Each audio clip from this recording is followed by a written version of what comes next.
Good afternoon and welcome to all to the session after a break. So hope I am audible as well as visible to you all, right? Welcome all for the afternoon session. So hope I am audible as well as visible to you all, right?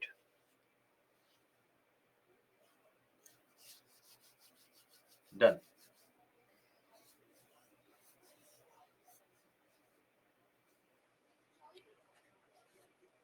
Good afternoon to all. Good afternoon to all, and we'll start from where we have left.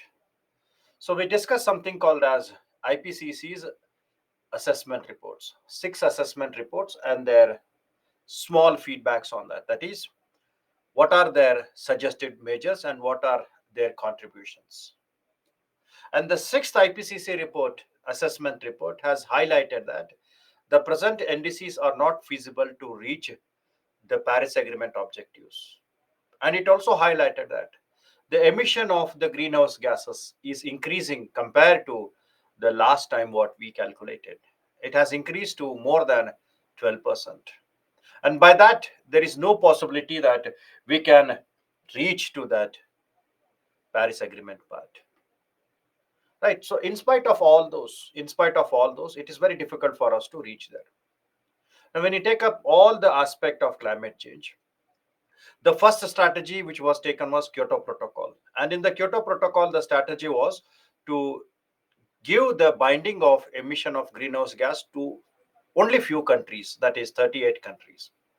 And many countries raised their voices that why only those 38 countries, why not other countries? And also the carbon trade made the protocol as more dilute, that they could purchase the carbon credit and they can implement their projects. But UNFCC thought that if we go with this, then we can't reach to our objectives of reducing climate change. So hence we reached to the second strategy called as Paris Agreement, where it was asked the countries to give their NDCs voluntarily. And the major objective of Paris Agreement was not to breach the 2 degrees centigrade above the pre-industrial level. And if possible, try to keep it to 1.5 degrees. And for that, it asked all the countries to give their intentions, give their role, give their blueprint that how they are working, how they will be working in reducing the emission of greenhouse gases. And this is voluntary in the nature. Every country has to give their NDCs voluntary. And once they are submitted, then that NDC will become something called as binding. The country, while giving their NDCs, they do not have any bindings. But the moment when it submits that, after that, it becomes binding. It has to follow what it has given in their NDCs. And after that, to calculate the difference between NDCs, which they were submitted, and the Paris Agreement, a report was released by UNEP called as emission gap reports. And this emission gap report suggested that NDCs what the countries have given voluntarily is not making us to reach to the road which we have made for Paris Agreement. So hence we have to restructure that, and it was restructured again and again. Then the climatic finance said which the developed countries said that will be making $100 billion, it never met till 2022. There was a shortage of funds there. Very limited amount of fund was accumulated in that $100 billion. So hence developing countries raised that we need to have $1 trillion in the context of mitigation, adaptation, as well as loss and damages, or else it is very difficult for us to survive in the context of climate change. And that is where the successive COPs, that is after COP 18 2021, they highlighted the same parameters. And ultimately in the COP 28 we got something called as the new loss and damage fund, and also acknowledgement for the new finance, that is the new quantity, the funds, that is quantitative funds, which will be replacing the climatic finance. And IPCC, which submitted its report in the sixth one, it has highlighted that it is very difficult to go with the present scenarios unless and until we make carbon neutrality. So carbon neutrality is probably inevitable to reach the roadmap of Paris Agreement. And that is what we made in the present aspect. Right. Now, after this, whenever when we talk about the assessment reports and all, then we moved on to furthermore on that, something called as the Hindu Kush Himalayan Monitoring Assessment Report. Now, this Hindu Kush Himalayan Monitoring Assessment Report, it is the first ever report. It is the first ever report of Hindu Kush Himalaya, which is released by International Center for Integrated Mountain Development Countries. This Hindu Kush Himalaya consists of 8 countries: Afghanistan, Pakistan, India, Nepal, Bhutan, China, Bangladesh, and Myanmar. And in this Hindu Kush Himalaya, in this Hindu Kush Himalayan region, it is referred as the third pole of the earth. Third pole of the earth. The North Pole, South Pole, and this is the third pole. And it is also referred as the Water Tower of Asia. Water Tower of Asia. And it is a source of 10 major rivers. It is the source of 10 major rivers here, which flow in the geographical extent here. And these rivers are Indus River, Amu Darya River, Tarim River, Ganges River, that is Ganga River, Brahmaputra, Irvedi, Salween, Mekong, Yangtze, and Yellow River. So it is a source of 10 major rivers. 10 major rivers, right? And this area, which is spread in 8 countries, is very significant. Why? The reason is that this area, this geographical area, is diverse in culture, languages, religion. So here you will find Buddhism, Christianity, Hinduism, all religious perspectives are there. It is a region which is endemic to many organisms. So it is having very high biodiversities. And in fact, 4 global biodiversity hotspots are there in that areas. And here we find the largest ice deposits outside the pole. So hence it is referred as the third pole of the earth. Third pole of the earth. And not only that, it provides support to more than 240 million people directly who lives there. And it also provides energy and water. So this water is used for drinking. This water is used for irrigation. This water is also used for development of hydroelectricity. Hydroelectricity. So it plays a significant role in these areas. And this is an area where more than 35% of world's population depends on its activities. And this area is also affected by many events. Like this is a region where we always find associated with GLOFs, that is glacial lake outburst floods. Glacial lake outburst floods that you will read in your disaster management. And this is an area which is always affected by cloud bursting. And this area is again affected by impact of earthquakes, landslides, etc. So this region is always affected by such part. But the report which was given by ICIMOD, it says that very strong aspect, that the ice which is deposited there, which is the part of Earth's cryosphere, is warming faster than the global average. And this, which is faster than the global average, make the melting of the glacier faster than what it was anticipated. So the melting of glacier has increased very high. Melting rate has increased very high. Now, when the ice melts more, it will add more water to the rivers. And this water will increase the floods. The river runoff will increase, and it can create large amount of floods in the lowland areas. And this floods, they will make huge impact on the socio-economic aspects, like it will affect the lowland people, more specifically submergence, submergence of the crops, submergence of the people, submergence of the settlements.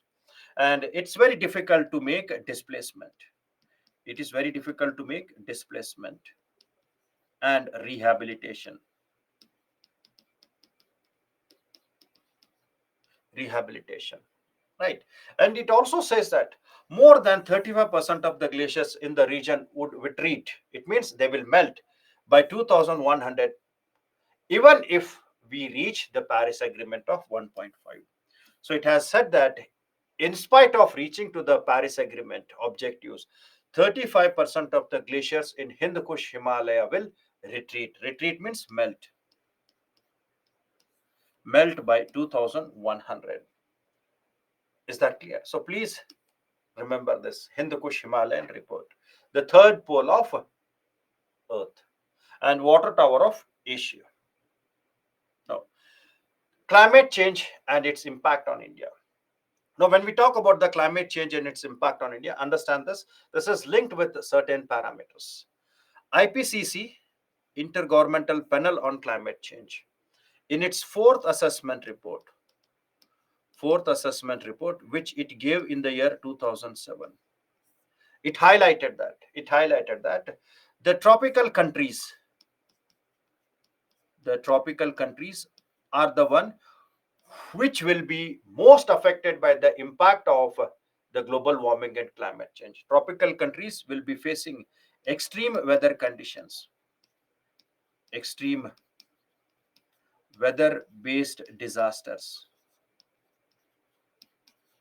weather based disasters due to climate change, due to climate change. Right. Now, what extreme weather based events it is telling? It says that because of the climate change, these areas can have significant number of cyclones. Tropical cyclones can increase there. It can create floods in that areas. It can create droughts in that areas.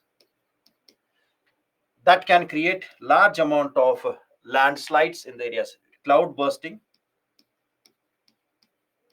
which can trigger landslides. Landslides. It can create heat waves and cold waves. Heat and cold waves. It can trigger forest fires. Fires. Right. So all such types of extreme weather based events will increase in the tropical countries, which was highlighted by IPCC. And if you take India's position, if you take India's position, India is one among the tropical country. India is one among the tropical country. Right. And most of the population of India is within that tropics. So the Tropic of Cancer, which passes from here, most of the population of India is staying in that area. And if you take the India's climate, it is much arid, semi-arid, and wet and dry type climatic conditions are there. So much of the areas in India depends on rainfall patterns. Now, if you take the India's characteristics or India's perspectives, India is seventh largest in area, seventh largest in area. Then India has a long coastline, which is 7,516 kilometers.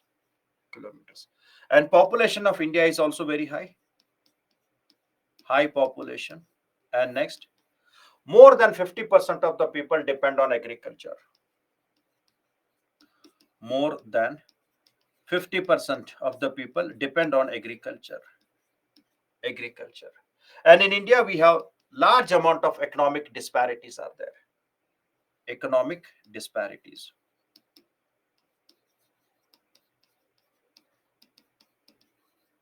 Disparities. So seventh largest area, long coastline, more number of population, More than 50% of the people depend on agriculture, and economic disparities are very, very high. Now, among the agriculture, the Indian agriculture does not have very well developed technology. So it is a subsistence type of agriculture. It is subsistence. That is, traditional methods are used. Traditional methods are used. And apart from that, Indian agriculture is referred as gamble of monsoon. Gamble of monsoon. It means it depends on monsoon. It depends on monsoon.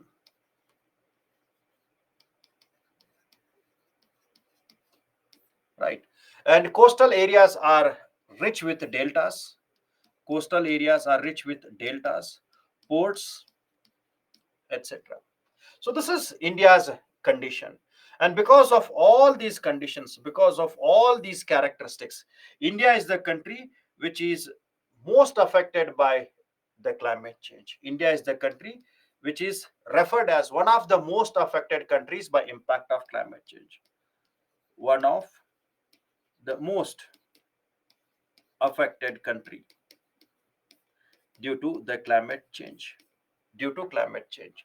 So you have to understand this IPCC report and India's geographical location and its condition. And hence, it was a major threat for India's existence, major threat for India's survival, which was given in the year 2070 and the characteristic of India. And that is the reason why Indian government decided that we have to make a plan to counter this. And hence, Indian government, that is Prime Minister's Council,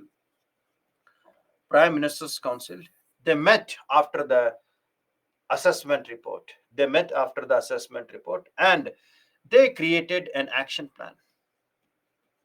They created an action plan.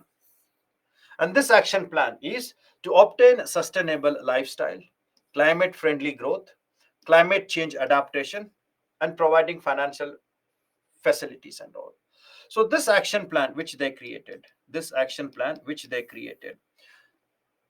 referred as the National Action Plan on Climate Change. And this consisted of eight action plans. And these eight action plans, which are part of National Action Plan on Climate Change, covers eight different sectors. Eight different sectors. The policy and approach that how we can reduce the impact of the climate change. Eight different sectors. How we can reduce the impact of climate change. Impact of climate change. Right. So we'll try to understand eight action plans with small introductions. Eight action plans, and this is the response of India with reference to the climate change issues, climate change aspects which were highlighted by the IPCC's fourth assessment report. And these are the plans which were formed after the event by Prime Minister's Council. Is that clear? And we refer them as the National Action Plan for Climate Change. So we'll try to understand the eight action plans. The first one is referred as National Solar Mission. National Solar Mission. And this was launched in the year 2010. In the year 2010. Initially, it is also referred as Jawaharlal Nehru Solar Mission Plan. Jawaharlal Nehru Solar Mission for or National Solar Mission Plan in the year 2010. And initially, when it was set, the target was to develop 20 gigawatts of solar energy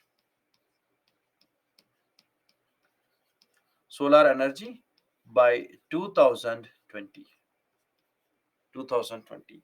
And this was revised later. This target was revised in the year 2015, and the new target was given. And the new target was to develop 100 gigawatts of solar energy. solar energy by 2022. 100 gigawatt of solar energy by 2022. And out of this 100 gigawatt, it says that 60% of the solar energy will be produced by big projects, big and major projects. 60% by big and major projects, and 40% will be from small rooftop, etc. Rooftop, etc. So this is the policy which was taken to increase the India's contribution in renewable energy, clean energy. And this national solar mission was supported by something called as International Solar Alliance. That's what we completed now. International Solar Alliance, where India and France are part of that. Apart from that, many schemes are there which supports that, like PM Kusum scheme,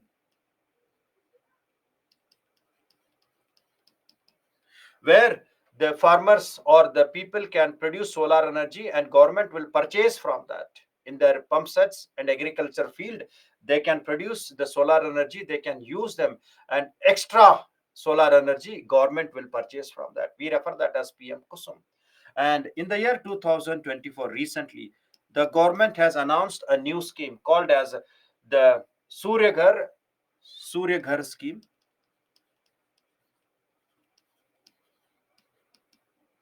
Surya Ghar scheme. And the Surya Ghar scheme, it's a free solar energy. Muft Bijli Yojana. Muft Bijli Yojana. Right. In the year 2024. So when you are writing anything on solar energies, National Solar Mission, you should keep them in the mind. Now, if you take India, India has very high potential. India has very high potential to develop solar energy, because India is located in the tropical countries, in the tropical area, and entire 365 days the sunlight is sufficient to create good amount of solar energy. And India is having large amount of land areas. India is having large amount of land areas, water bodies, etc., where it can set up the solar panels,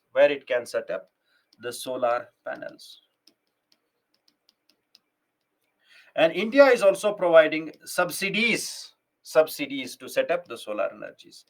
Large amount of subsidies are given to set up the solar panels. Right.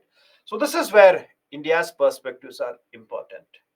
And if you are reading your current affairs regularly, India has set up the largest floating solar panel, and if it operates by 2024, so this will be, if it starts operating by 2024, maybe by the end of March, it will be the largest floating solar panel in the world. Solar panel in the world. And this is set up in Omkareshwar Dam. It is in the Omkareshwar Dam.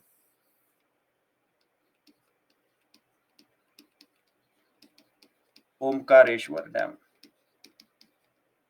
And across the river Narmada. Across Narmada.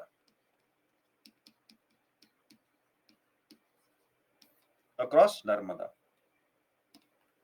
Right. You should add such types when you're writing your current affairs. This is about the first action plan. Now, the second action plan is National Mission on Enhanced Energy Efficiency. And this is a project of Union Ministry of Power is implementing through Bureau of Energy Efficiency. Bureau of Energy Efficiency. It is to strengthen the market for energy efficiency. Strengthen the market for energy efficiency through different models.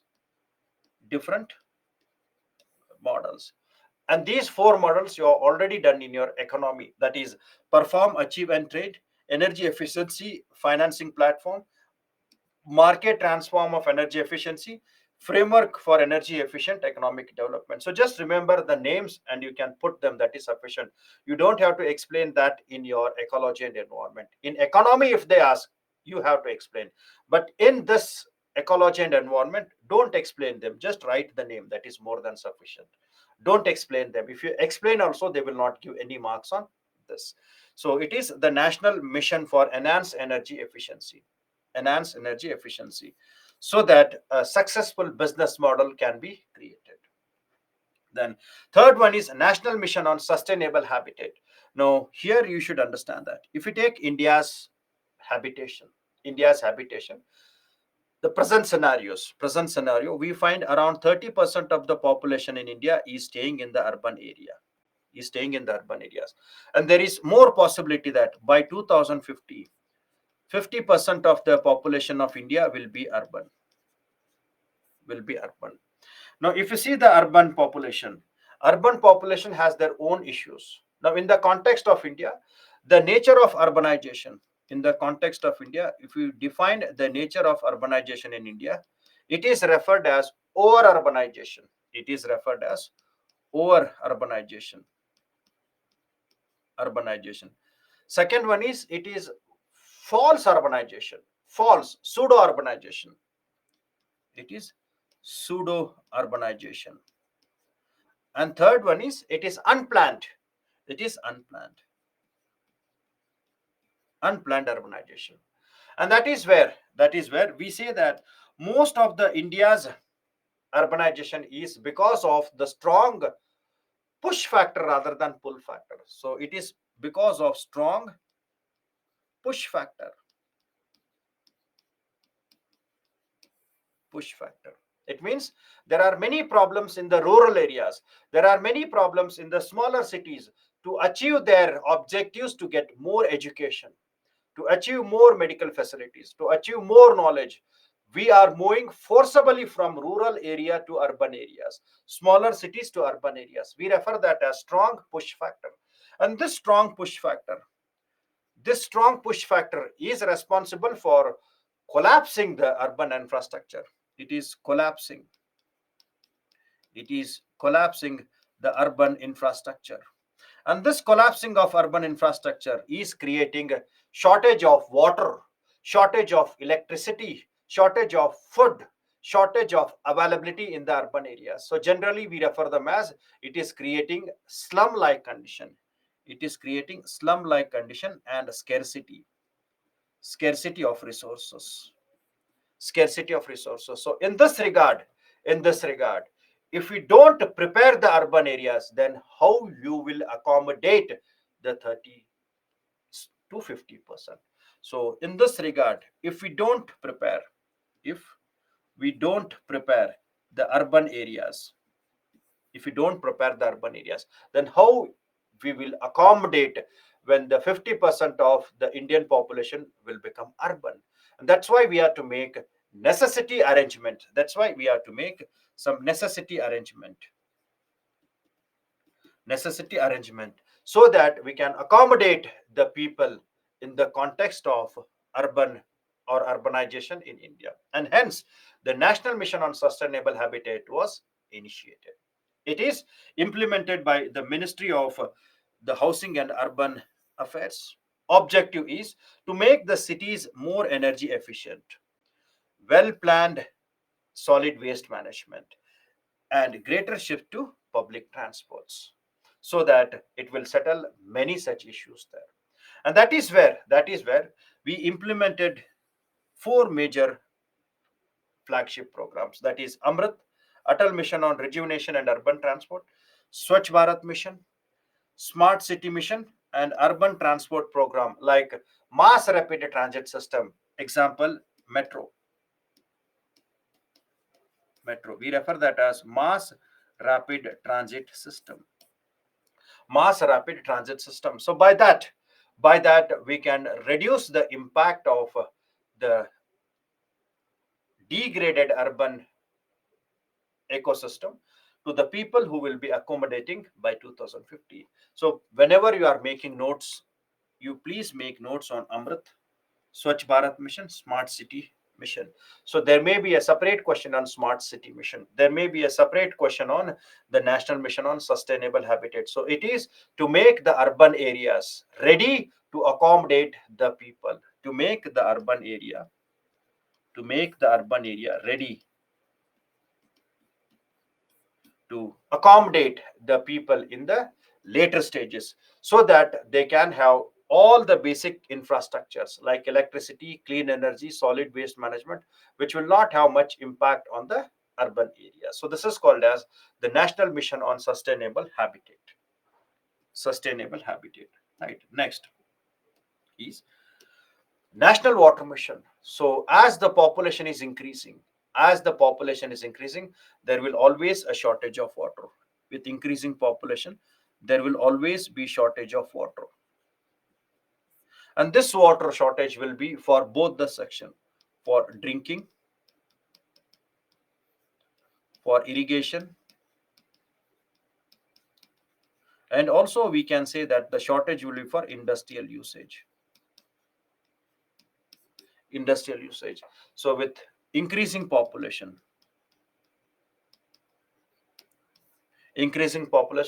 you will have, or we will have, a severe shortage of water.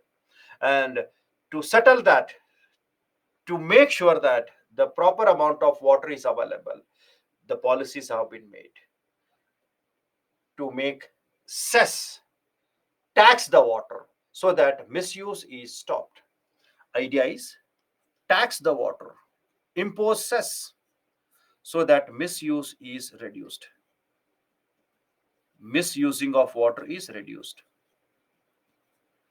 Taxation, cess, it is something like this: you are drinking water from a tap which you are not paying, so there is possibility of misusing of that. But when you purchase the water by paying 20 rupees, so you will not waste that water. So when you introduce cess, the misusing of water will be reduced. Then it also talks about something called as recycle the water, reuse and recycle the water, recycle, reuse the water for different activities. The same water can be used for other activities as well. So reuse and recycle.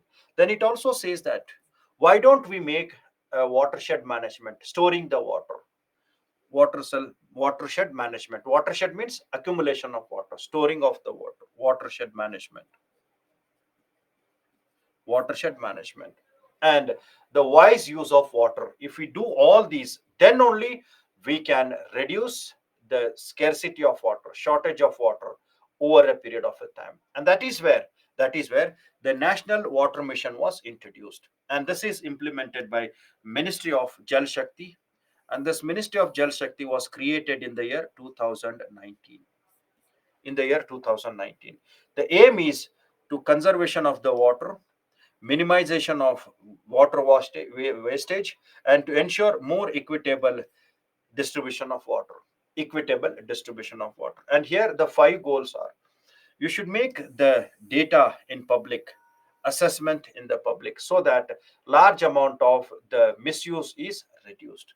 Then you should also make increasing the water use efficiency. How? By recycling, reusing of that. Then promoting basin level, so that you integrate them, transfer surplus to the deficit, so that the water can be stored there. Right. And it also talks about the action plans where the community is actively involved in conservation and augmentation. Community is actively involved in augmentation and conservation. And here we also have some programs which have been introduced by government. So which programs are there? Like Jal Jeevan Mission.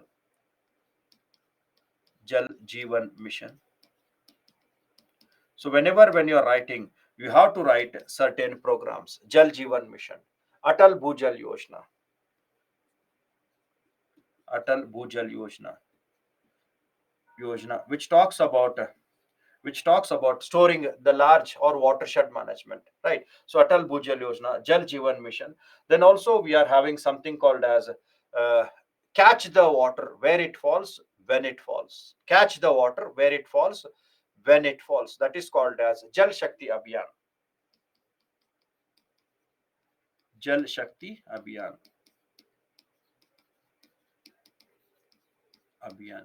So by this, we can tackle the water shortage in the longer period of a time. So many such programs are there. So whenever you are writing any answers, always try to seek the programs or the schemes which are taken by government and link that with your capacities. Right.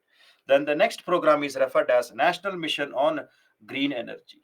Sorry, on Green Forest.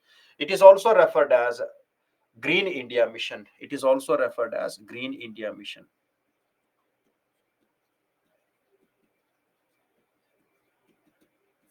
Green India Mission, right? And this is implemented by Ministry of Environment, Forest and Climate Change, MOEFCC.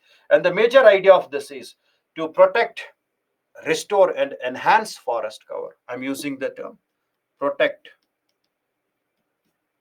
protecting the forest areas, protecting the areas which are under the threat, then restore the degraded forest,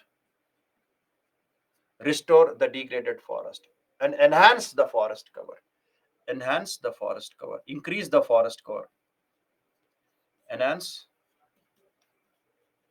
forest cover. So three terms you should remember: protect the forests, restore the forests, and enhance the forest cover. Response to climate change, to responding to climate change, to climate change. Why? Because these forests are referred as the carbon sinks. These forests are referred as the carbon sink. Carbon sink. And apart from that, in the context of Paris Agreement, in the context of Paris Agreement, we told that we will be creating major carbon sinks. We will be creating major carbon sink. That is more amount of afforestation. So hence, after Paris Agreement, Green India Mission has gained more prominence. After this Paris Agreement, the Green India Mission has gained more prominence because within this Paris Agreement, we also told that we will reach to carbon neutrality by 2070. Now, how you will reach to that 2070? Only when you restore the forest, when you enhance the forest cover, when you protect the forest cover. So hence, it has gained prominence after the Paris Agreement. Gained prominence after the Paris Agreement. Right now, here, understand that. Understand that the target is to increase the country's forest cover by 33%, and this is what is seen in the India's first forest policy also. India's first national forest policy also says that we should increase the cover to 33%, and at present the India's forest cover is roughly around 23%. So we have to increase that to 33%. So we have to find out the solutions, ways in which we can reach that. Then in 2014, a budgetary allocation was done for 46,000 crore to increase the forest cover by 5 million hectares. Increase the forest cover by 5 million hectares, and also improve the quality of forest cover. That is, restore the forest cover, restore the degraded land by 5 million hectares in the non-forest land areas, and to increase the carbon sequestration of 2.5 billion tons by or between 2020 to 2030. This is what we committed in the Paris Agreement as well. So it has gained very prominence in the context of the National Mission for Clean Energies. And here we come across many projects here. Like we come across the project called as social forestry. We come across urban forestry,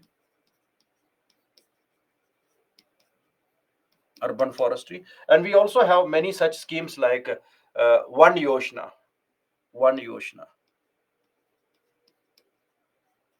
etc. So by this we can increase the forest cover, right? So urban forestry, we have many models. In urban forestry, we have many models. Many models are there, like the Miyawaki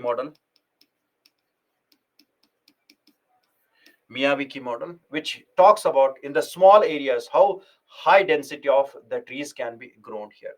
So all such methodologies we are implementing to make sure that the forest cover is increasing. And if you see the approach of the National Green Mission, state wise and their targets, the government which gave the data in the year 2020, it says that around 70% of the targets are reached, and many states are there which they have done 100% of their targets.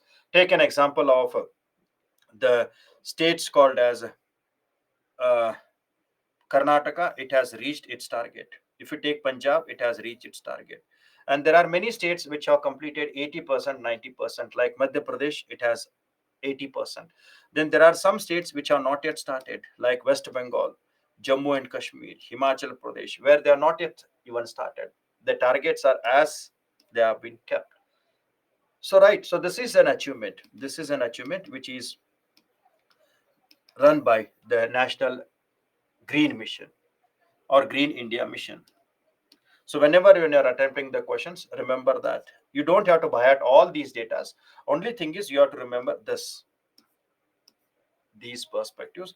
And next is among the states, we can say 70% of the Green India mission has been reached. 70% of the targets has been reached according to Ministry of Environment, Forest and Climate Change. According to the ministry, we have reached there. Is it clear?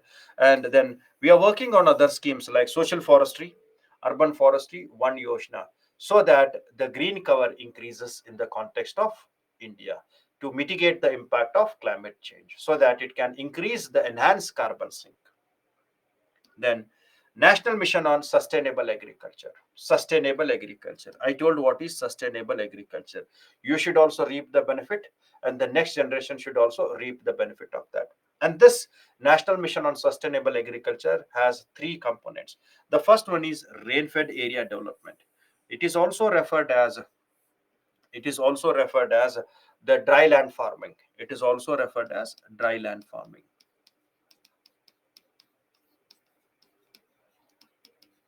Dry land farming, and it is an area which depend on rainfall, that is depend on monsoon. And if you take India's rain fed area or dry land farming, out of the total net zone area. So what is India's total net zone area?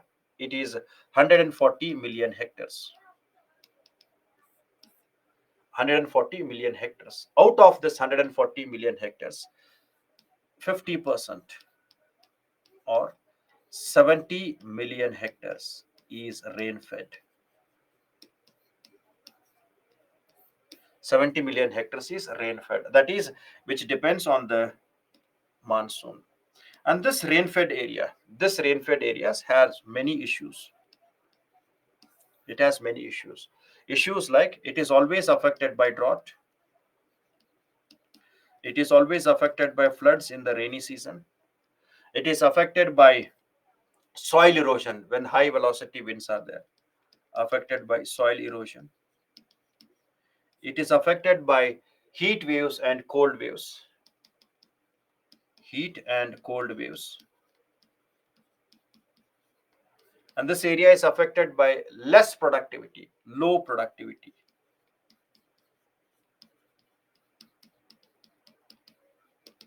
Low productivity.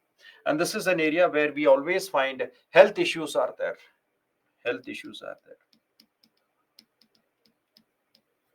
Right. So all these issues are associated with the dry land farming in the context of India, which is also referred as rain-fed area. Now, the idea of National Mission on Sustainable Agriculture is to find solution for such issues. To find solution for such issues. Right. Now, if you see the rain-fed area in India, this is what the rain-fed area of India is, where 77% of the pulses are grown, 66% of the oil seeds are grown, 45% of cereals are grown. So it is an area which is very important for not only the food grains, it is also the area which provides protein requirement, which also provides protein requirement. protein requirement. And it is also an area where it is having large amount of economic benefits like mustards, oil seeds, pulses, tobaccos which are there. So it is also a region where we find commercial crops are grown. Commercial crops are grown. Right. So which type of health issues? Health issues means you can say respiratory disease, heat strokes to the people, dust allergies. Right. So whenever heat waves and cold waves are there, they will always have such types of issues. Right. It can be respiratory disease, asthma disease, heat strokes, stochasmas. So all such type of issues will be there.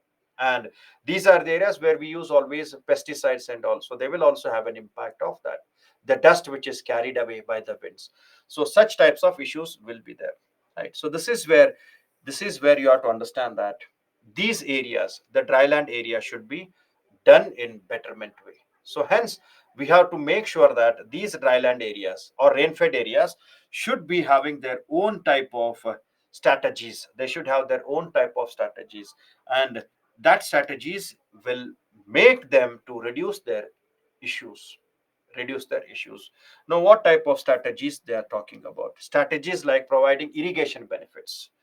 You make irrigation benefits to them.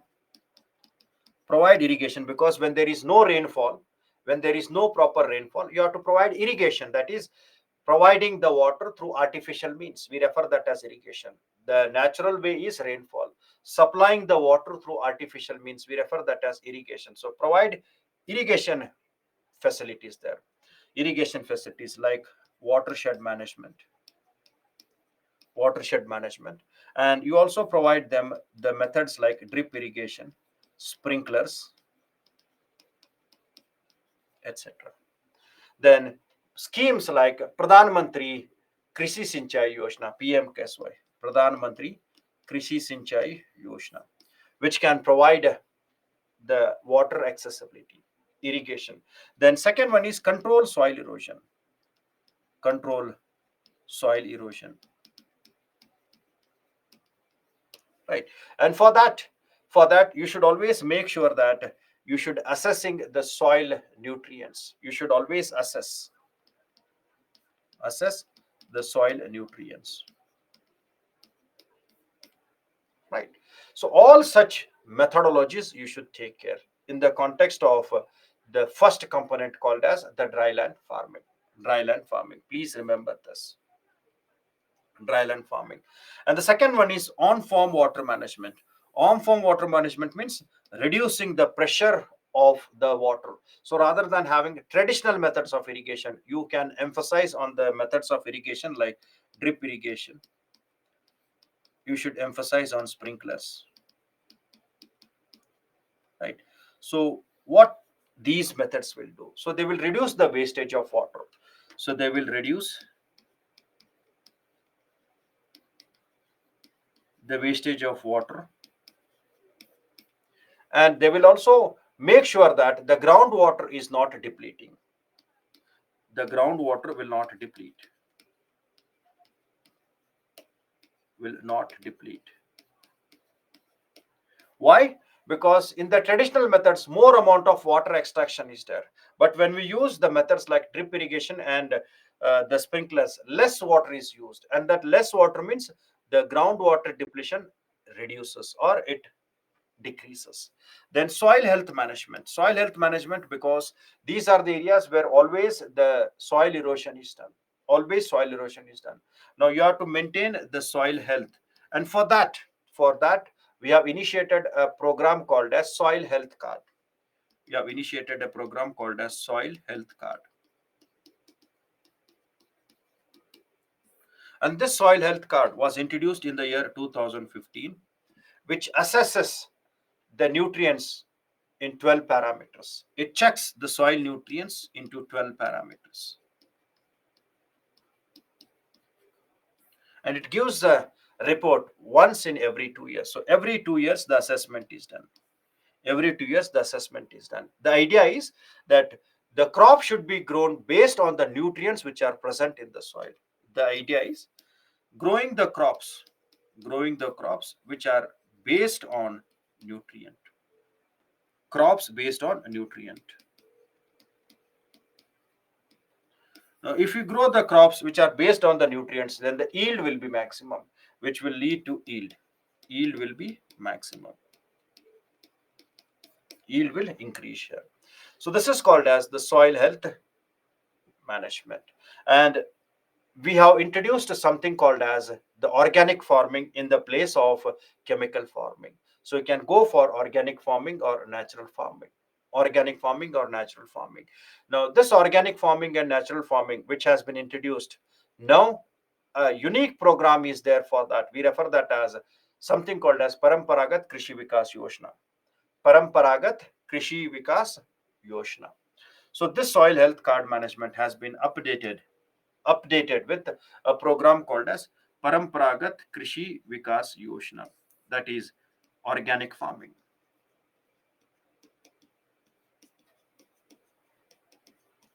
Organic farming in the areas. So this is the National Mission on Sustainable Agriculture.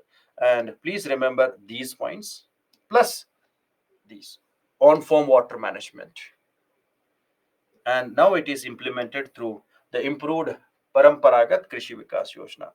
Now, soil health card, it talks about the 12 parameters, and this will help the farmer to grow the crops based on the nutrients. So it is called as nutrient-based agriculture. Nutrient-based crops, which can enhance us the yield so that the farming communities will have major advantage of that. Is that clear? So please remember these. Right. So these are very vital in the context of your examination. The facts, and I also explained that what is dryland farming. That is your core geography. But here you should put some inputs on that. Then, National Mission on Strategic Knowledge for Climate Change. So here, the moment when we say strategic knowledge, so this strategic knowledge is about traditional knowledge as well as present knowledge. It talks about traditional knowledge and the present knowledge.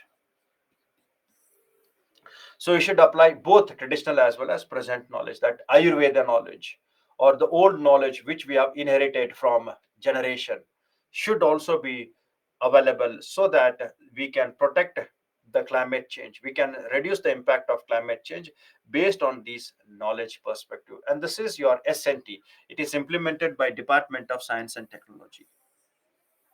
Department of Science and Technology. Here you have to make more studies, datas, collaboration, international collaboration with different countries so that the knowledge sharing is done, technology sharing is done, and by that we can work on reducing the impact of climate change. So it talks about adapting different strategies and technology systems in the context of the present scenarios of climate change, right? So it focuses on mapping the knowledge, data, resources relevant to the climate change. So all these are very important to increase the capacities national level, state level, and the local level as well. So we refer that as the National Mission on Strategic Knowledge for Climate Change. You don't have to buy it and write entire thing. Only 2 points or 3 statements of that is more than sufficient. This can be asked in your SNT, more in SNT, National Mission on Strategic Knowledge for Climate Change. Right. So it is where they talk about increasing the national capacities, making all necessary assessments in the process of reducing the impact here. Right. Understand that and reduce the impact of the climate change in all key areas. Right. Then last one is about Himalayas. National Mission for Sustaining Himalayan Ecosystem. And this Himalayan ecosystem, when we see, it is spread in 11 states and 2 union territories. And this Himalayan ecosystem is referred as fragile ecosystem. Fragile ecosystem. That is most sensitive ecosystem. And this Himalayan ecosystem is always affected by earthquake, landslides, land subsidence, land subsidence, glacial lake outburst floods, cloud bursting, And apart from that, Himalaya is a region where we find a large amount of glaciers are there. Yes, of course, they are having biodiversity hotspots. It is also a biodiversity hotspot. So in this regard, it is very important to protect the Himalayan ecosystem, right? And this is where you have to increase the capabilities and capacities in the institutional manners, so that they can be a bulwarker in protecting the Himalayan ecosystem, right? Identifying the national knowledge institution and develop for sustaining a group of networks there. So all these areas, which can be formal knowledge, which can be a scientific knowledge, which can help in protecting the Himalayas. So remember these aspects. So hence, a separate program is there, which we refer them as National Mission for Sustainable Himalayan Ecosystem, right? So it talks about linking the traditional and formal knowledge system also. And it also talks about identifying the most desirable adaptation policies. So always remember, adaptation means which is before that, before the cloud bursting, before the landslides, when you make your behavioral change, when you make all the possible arrangements, we refer that as adaptation policies, right? So this is all about the national missions of sustainable agriculture, a national mission for Himalayan. So every year at least one question is asked from this sector. Every year in the mains you can expect one question from this section. Every year you will be finding the question from the national missions. We refer them as National Action Plan on Climate Change. Every year, one or two questions mandatorily will be from this section. Then, amplification, polar amplification. What is polar amplification? So, polar means we are talking about two areas, that is Arctic and Antarctic. Arctic and Antarctic. And they are the part of Earth's cryosphere. They are the part of Earth's cryosphere. Cryosphere is nothing but the fifth sphere of the Earth, which I told in the last weekend. Now, amplification means, understand here, these areas are increasing in the temperature. That is a universal fact. But the rate of increase of the temperature, I'm using the term rate. I'm using the term rate. The rate of increasing of the temperature, the rate of increasing of the temperature in the polar region, in the polar is more than double than other part of the world. In the polar region is more than double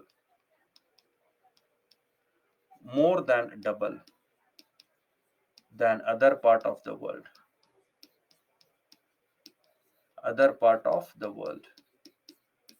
and we refer that as polar amplification. Amplification means three times, four times.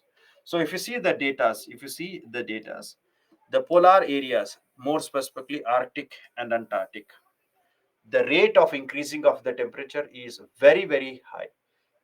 Two times, three times, four times the rate of increase is there compared to that of tropical. In the tropical areas also increasing, but the rate is comparatively less than what you find in the polar region.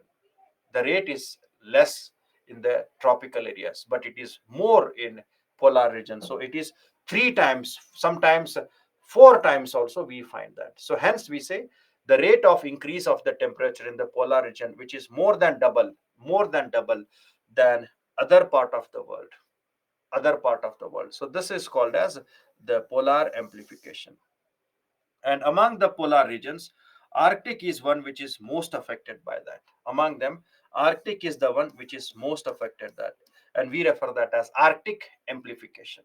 We refer that as Arctic amplification. Arctic is the one which is most affected. And we refer that as Arctic amplification.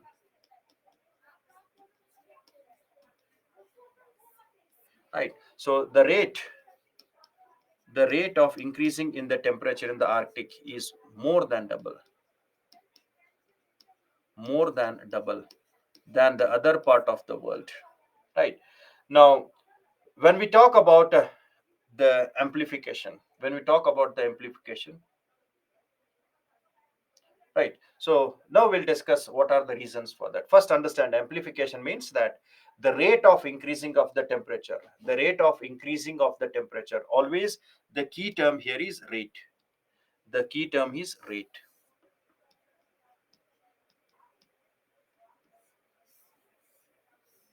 Rate of the temperature is increasing more than the polar. Now, what are the reasons for Arctic amplification?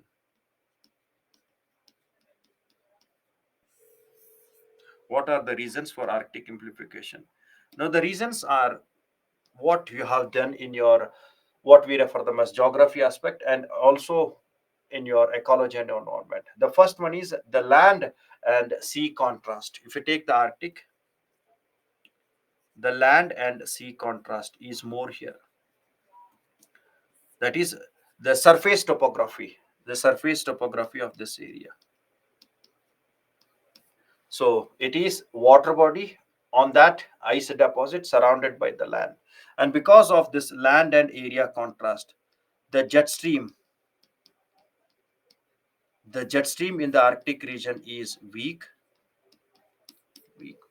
So the weak jet stream will have Rossby waves. It will develop a loop. It will develop a loop. So this is Arctic region. Now, if the jet stream has become weak, so this jet stream will reach something like this. So the jet stream will develop a loop. So it means that when it develops a loop, warm air will enter into polar region. Warm air from tropics or mid latitude will enter the Arctic. And when they enter into the Arctic, then the melting of the glacier will increase. So it is because of weak jet stream due to land and sea contrast. Just reconnect your ozone depletion. So this warm air will have an impact on that. The second one is melting of ice. Melting of ice. So when the melting of ice takes place in the Arctic, it exposes the land areas or the dark patches. It exposes the land area or dark patches. Now, whenever the dark patches are there or land area is exposed, the albedo decrease or increases. When it exposes the land area or dark patches, the albedo will decrease or increase in that area. When the ice is removed and instead of that lands are there, dark patches are there, the albedo will decrease. And when the albedo will decrease, it means that the absorption of temperature will melt the glacier. So this will decrease the albedo. It will decrease albedo. And this decreased albedo will make melting of the glacier faster, because albedo is reflectivity. So if instead of white color, black colors are there, reflectivity decreases, then it will start absorbing more amount of the ice, right? Then then next associate is melting of permafrost. Melting of permafrost means the frozen ice. Now, whenever albedo means reflectivity, in your heat budget you have studied albedo is nothing but reflectivity. Whenever the reflectivity decreases, then the object will start absorbing the heat. Reflectivity means instant path, right? In your heat budget you have made the same albedo that I'm talking about. Melting of permafrost. So when the permafrost is melted, then the frozen bacteria will become active. The bacteria which are frozen there, the frozen bacteria, they will become active, right? And these bacteria which have become active, they use the iron which is present there.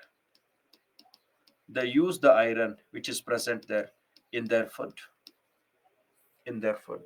And after using the iron in their food, they will release carbon. They will release carbon. They will release the carbon. Now, the sunlight which is in the Arctic region, sometimes in the summer season, in the winter it will not be there. But during the summer season, when the sunlight, when the sunlight, when it reacts with the carbon, it when it reacts with the carbon, it converts the carbon into carbon dioxide.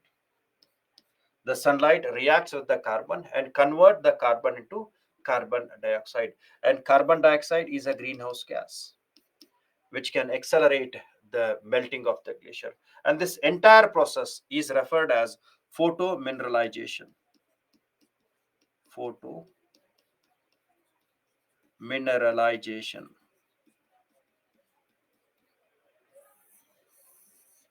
This entire process is referred as photomineralization.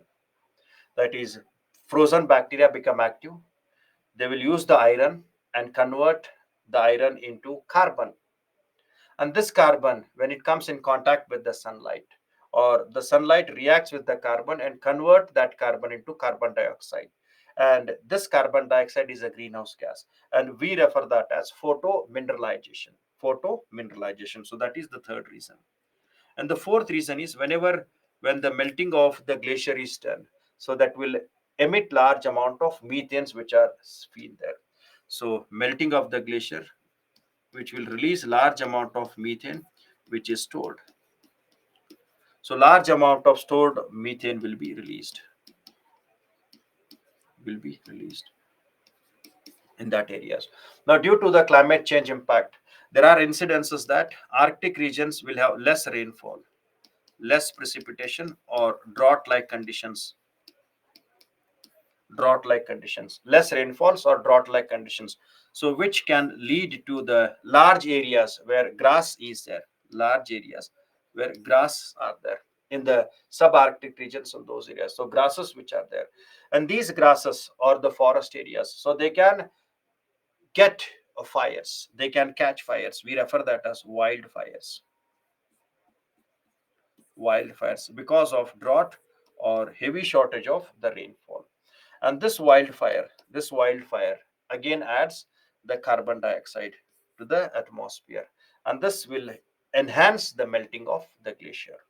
Enhance the melting of the glacier. So these are the reasons why the Arctic is undergoing amplification faster than Antarctica or faster than other part of the world. So these are the reasons for Arctic amplification.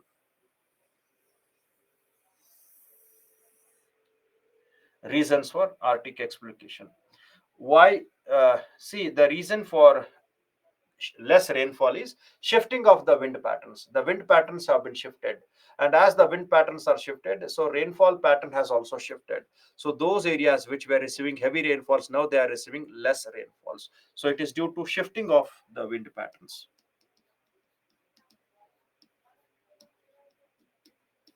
Of wind patterns. Is that clear? And that will have less moisture and that can easily catch this. And moreover, remember, Arctics are referred as carbon sink. So carbon sinks means Arctic always have more amount of peatland. They always have more amount of peatland. And this peatland occasionally catch fires. Peatland means peatland means undecomposed wood. Undecomposed wood. Undecomposed wood which is buried under the ice, which is buried under the ice or land area. We refer that as peatland. And we all know that Arctic is a carbon sink. Arctic is a carbon sink. So these peatlands, they can catch fire because of the shortage of water or some lightning effect which reaches there, lightning or dry areas which can catch the fire very easily. Right. Now, this is what we refer them as reasons of the Arctic amplification. Now, what is the impact of Arctic amplification? What are the issues which arises because of Arctic amplification? Now, the Arctic amplification is where we say the rate. The Arctic's average annual temperature rose by 3.1 degree between 1971 to 2019 compared to 1 degree of other planets. So it means more than two times, more than three times. Then we refer that as Arctic amplification. So this is the definition of Arctic amplification. The impact of Arctic amplification is it will increase the forest fires and peat fires. Peat fires means the woods which are there in the ground areas, and this is forest fire. Forest fire. So remember, forest fire is surface mechanism. It is surface mechanism above areas, and peat is downward. So it is downward, subsurface, subsurface. Now, generally, what happens is sometimes the fire catches in the surface. Now, slowly this fire percolates downward. It percolates downward. It moves downward, and it will catch the peat there. And this the peat starts burning. This peat will start burning for a month underground. It will start burning underground, underground, and then resurfaces in some other areas. Resurface in some other areas. Such types of peat burnings, which are ground or subsurface, we refer them as zombie fires. We refer them as zombie fires, zombie or hold over fires. Now, here the surface fire has taken place. After that, the fire has entered into the peat, where it has stored large amount of undecomposed wood, and it will spread for a month or a year. And after that, it resurfaces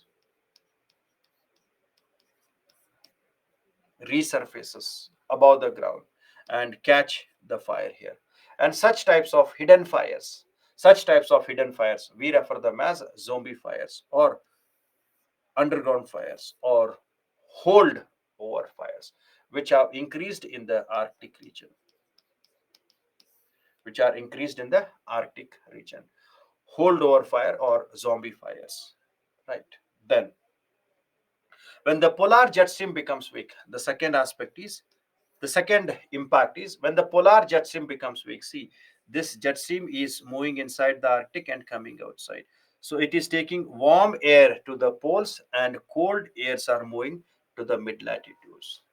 So this Arctic amplification is making the cold polar air to reach to the mid latitudes. Cold polar air is reaching to mid latitudes. Mid latitudes. That's why we are having the problems like bomb cyclones, which is creating the issues like bomb cyclones. Yesterday we discussed, right? Bomb cyclones or extreme cold conditions in US and Europe. Extreme cold condition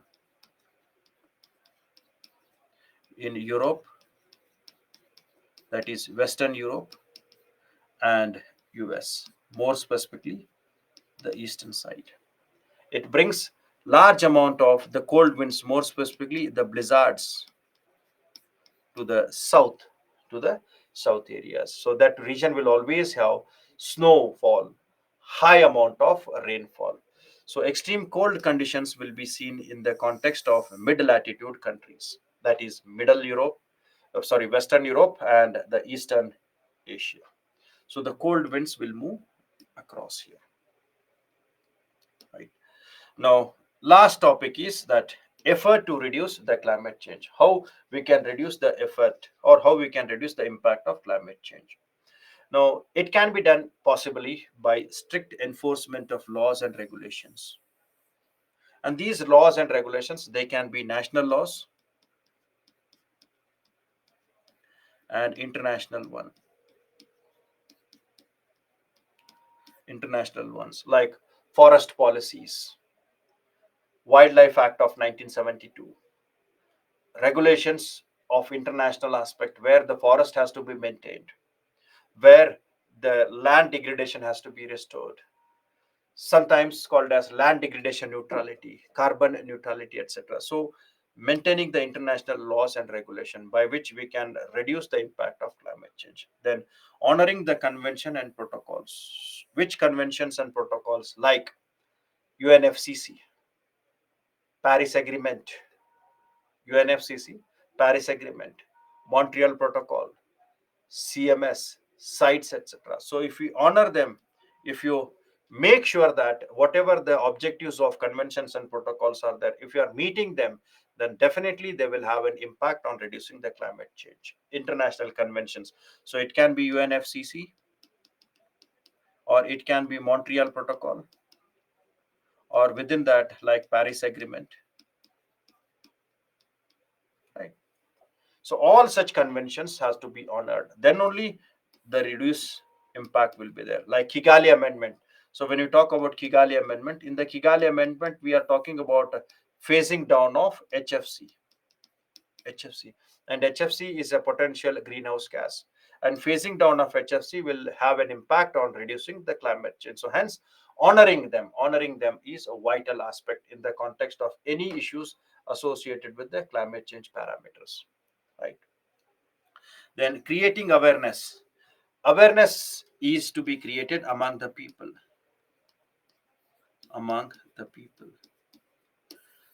right? Many people are there who do not know what is this climate change. They are still making the old methodology. If you make the people aware, so they will actively participate. They will actively participate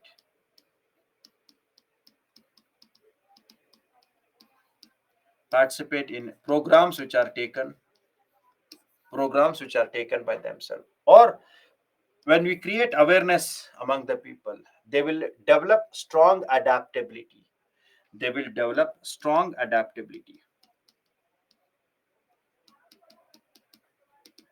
And and they will also work towards the greenhouse impact mitigating the greenhouse impact. So they will play a very important role in these two factors, adaptation and mitigation.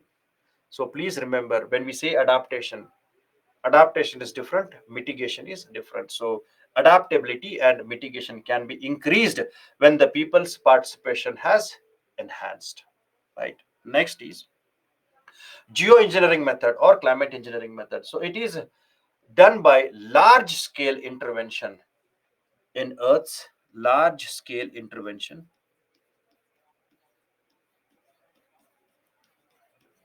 large scale intervention. It means huge large scale intervention affecting the albedos. Large scale intervention in the earth's climate system. Earth's climate system. Large scale intervention in the earth's climatic system, like altering the albedos, altering the radiation, etc. Now here, these geoengineering methods, they provide a temporary solution for the climate change. And most of the geoengineering methods, they are controversial. That means that they have side effect. Many people opposes to that but they provide temporary solutions in the context of climate change. Now, what type of geoengineering methods are there? Now, many are there, but at least one or two you should remember. It is something called as the stratosphere aerosol injection.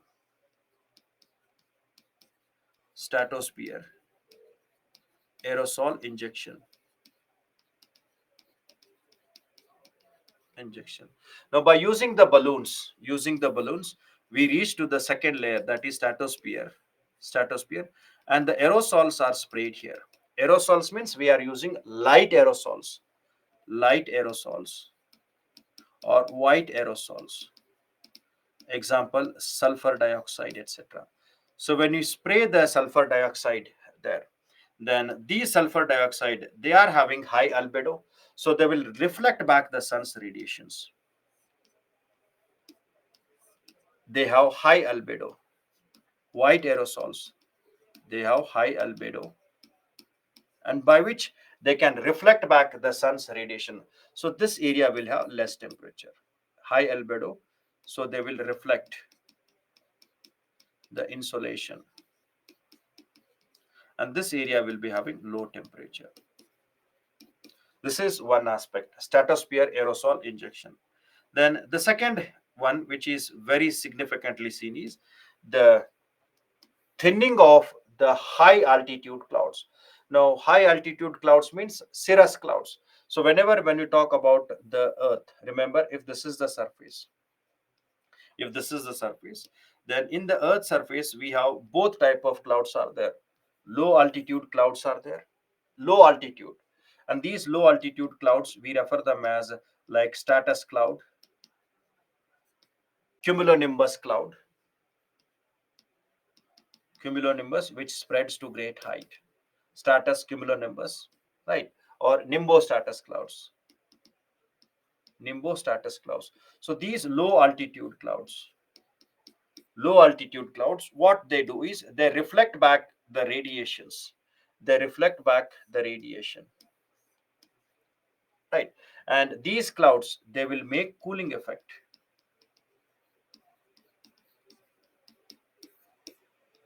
Low altitude clouds will make cooling effect by reflecting the insolation. They make cooling effect, the low altitude clouds. But if you take the high altitude clouds, if you take the high altitude clouds,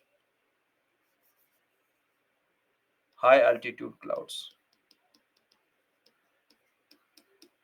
example cirrus, cirrus. Now these clouds, what they do is they will absorb the terrestrial radiation. They will absorb the terrestrial radiation, which are long wave radiations. They will absorb the terrestrial radiation, long wave radiation, and they reflect back, reflect back. And not only that, as they are at higher altitude, they will make the reflectivity, but in spite of reflectivity, they will allow the insolation to reach also. They will allow the insolation to reach also because they are comparatively thin clouds, comparatively thin clouds. So the insolation will reach, and also the terrestrial radiation is reflected back. So when the terrestrial radiations or long waves, when they are reflected back by the high clouds like cirrus clouds, then this will create heating effect. So what policy we do is thinning of the cirrus clouds. So in the geoengineering method, thinning of cirrus cloud is done. Thinning of cirrus cloud is done. Now, the idea is when you make the thinning of cirrus clouds, the terrestrial radiation will pass away from that. Rather than holding, the terrestrial radiation will pass away from that, so that they will not be having much impact on the heating perspectives. So this is referred as thinning of the cirrus cloud.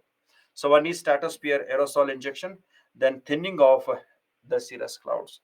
And the third type, what we say is in the Antarctica region and Arctic region, we find large amount of ice deposits are there, and the albedo of this ice is comparatively very high. But sometimes due to pollution, sometimes due to dust particles, its albedo decreases. Now, the third possible way is that you can spray certain white colored objects, white colored powder on the surface of these ices to increase their albedo, increase their albedo. Right? Is example, you can take the silica beads which are white in color. Spraying of the silica beads on the surface of ice, it increases the albedo will increase, and this increased albedo will protect the ice from melting, right? So low altitude clouds cannot reflect, so they will be having very small impact, not very high. They will reflect, but very less, very less compared to high altitude clouds. Compared to high altitude clouds, they will be reflecting very less. So hence low altitude clouds are always associated with more amount of cooling rather than warming, right? So these are the three terms. This is called as stratosphere aerosol injection, where they use a methodology. This is stratosphere aerosol injection.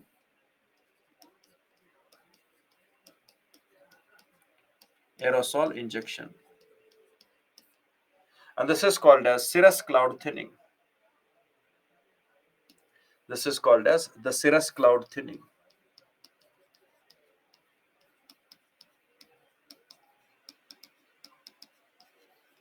Right.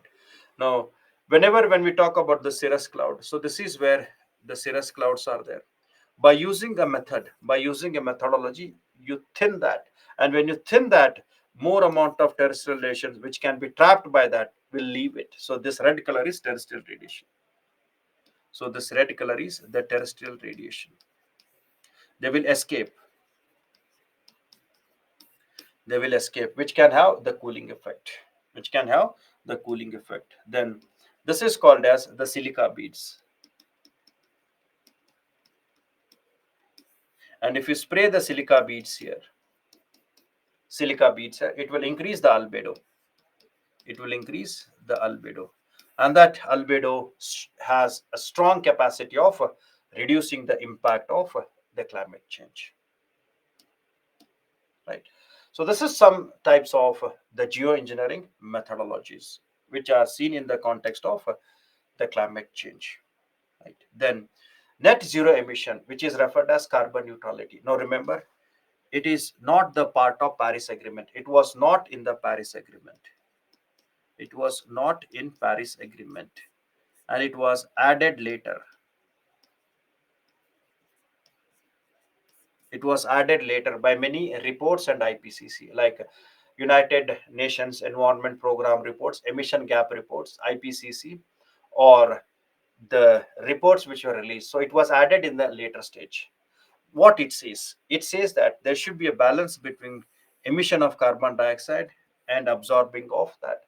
So in a very simple term, you should always maintain the balance between what you are emitting and what amount of carbon dioxide is taken away from that. So it is something balance between greenhouse gas production and taken out.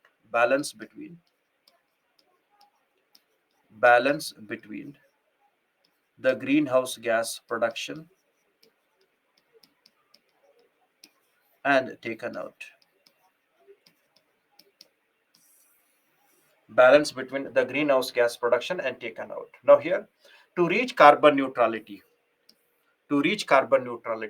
we always need two approaches. One is, in the initial stage, we have to discourage the fossil fuel. In the initial stage, we have to discourage the fossil fuel.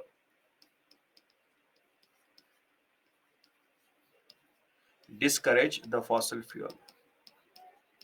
That means you have to focus on clean energy.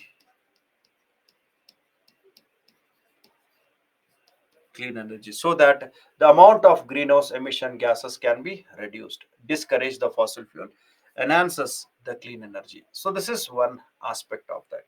Second aspect is absorbing the atmospheric carbon dioxide, that is removing the atmospheric carbon dioxide. Absorbing and removing the atmospheric carbon dioxide. And we refer that as something called as carbon sequestration. We refer this as carbon sequestration. Carbon sequestration. Right. Now, how the second process is done, carbon sequestration is done. This carbon sequestration can be done in two ways. One is natural way. Natural way is referred as biological carbon sequestration, which we initiated in the initial class, which we learned that biological carbon sequestration. Natural means biological. Biological carbon sequestration. That is growing more plants, trees, forests, etc. So that they will absorb the atmospheric carbon dioxide. They will absorb the atmospheric carbon dioxide, what we refer them as the sinks, absorb them for photosynthesis and all activities. That is the natural way of removal. The second one is referred as geological carbon sequestration. Geological carbon sequestration. Right. Now, for this geological carbon sequestration, we need a technology. We need a technology. And through this technology, if this is the Earth's surface, we use a technology to capture the carbon dioxide. And after capturing the carbon dioxide, we will store the carbon dioxide. We will store the carbon dioxide at high pressure in the rocks, at deep inside the earth, not on the surface, deep inside the earth. We store them with high pressure in the rocks. We refer that as geological carbon sequestration. We store them at basalt rocks, basalt rocks, by fracturing and putting them with high pressure. Generally, it is done in abandoned coal seams. This is stored. This is stored in abandoned coal seams or oil seams where the oil extraction has been stopped at greater depth. It is taken and stored there, taken and stored here. We refer this as geological carbon sequestration. And many countries do not have such technologies. Many countries do not have such technologies. So that's why country like India has said that we will reach to carbon neutrality by 2070, not before that, not before that, because we have to balance between the economic development and also that clean energy. We can't put all our money for clean energy. We can't put all our money for clean energy projects and reduce our economic development. So we need some time. So hence India says that yes, we will reach carbon neutrality by 2070. Why? Because we don't have a technology where we can have these perspectives, right? And we refer that as a technology which can absorb the carbon dioxide and stores there. Now here there are different methods of storings are there. Different methods are there. Generally, we refer them as the methods like direct air capture, direct air capture, Orca. So if you see this Orca is a plant which is in Iceland. It is the first direct air capture plant, first direct air capture plant in the world. It was set up in Iceland. And if we take the present scenario, 2024, at present we are having around 27 plants which perform direct air capture. At present, 27 plants are there which does the direct air capture. So they will capture the atmospheric carbon dioxide and they will store inside the earth in a geological setup. Then the second type is referred as carbon capture and storage. Carbon capture and storage.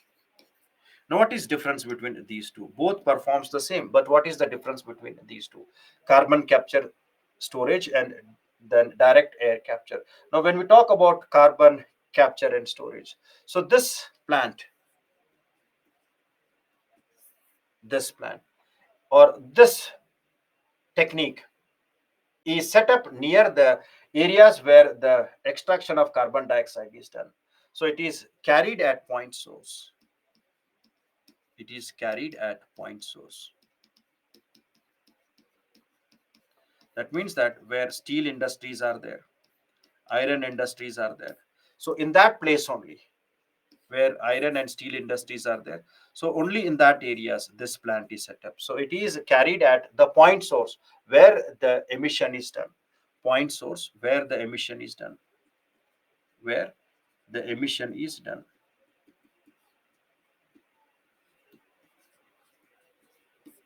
is done. But direct capture is it extracts carbon dioxide from atmosphere at any location. It absorbs the carbon dioxide from atmosphere at any location, at any location, right? So we refer them as the direct air capture, carbon capture and storage. And the third methodology, which is very well known in many parts, is referred as something called as the bioenergy with carbon capture and storage. Now, what happens here is they use the carbon dioxide to grow the plants, because plants they grow very well when they use carbon dioxide. So they grow the plants by using the carbon dioxide. So it means that plants will sequester carbon dioxide. They will sequester the carbon dioxide. They will store the carbon dioxide. And these plants are used in producing energy. They are used in producing energy by bioconversion. They are used in producing energy by bioconversion, or many methods. When you burn them, energy is produced, and after burning that, it will release a carbon dioxide. It will release carbon dioxide, and this carbon dioxide which is released is captured and stored. This carbon dioxide which is released by burning of them is captured and stored at deep areas like the petroleum reservoirs, aquifers, etc., which are not working at deep part. And we refer that as beaks, that is bioenergy with carbon capture and storage. So this carbon dioxide which is released by burning of that, conversion of that biomass, this carbon dioxide is stored and kept here. So we refer that as beaks. So all these are referred as geoengineering methods in the context of what we refer them as the geoengineering methods in the context of reducing climate change and carbon neutrality methods. Right. So these are geoengineering methods, and this is called as net zero emission. And for net zero emission, you need to have this natural as well as geological carbon sequestration plus discouraging the fossil fuels. So if you remember this slide, that is more than sufficient for you to write. They will never ask you in detail, but remember the terms are direct air capture, carbon capture and storage, and something called as the bioenergy with carbon capture and storage called as beaks. Beaks. Right. Now next it talks about nature-based solution. So nature-based solutions, the moment when we say it is associated with a permanent path. So it provides permanent solution. And here they need both the knowledge, that is traditional knowledge is required, and also innovation.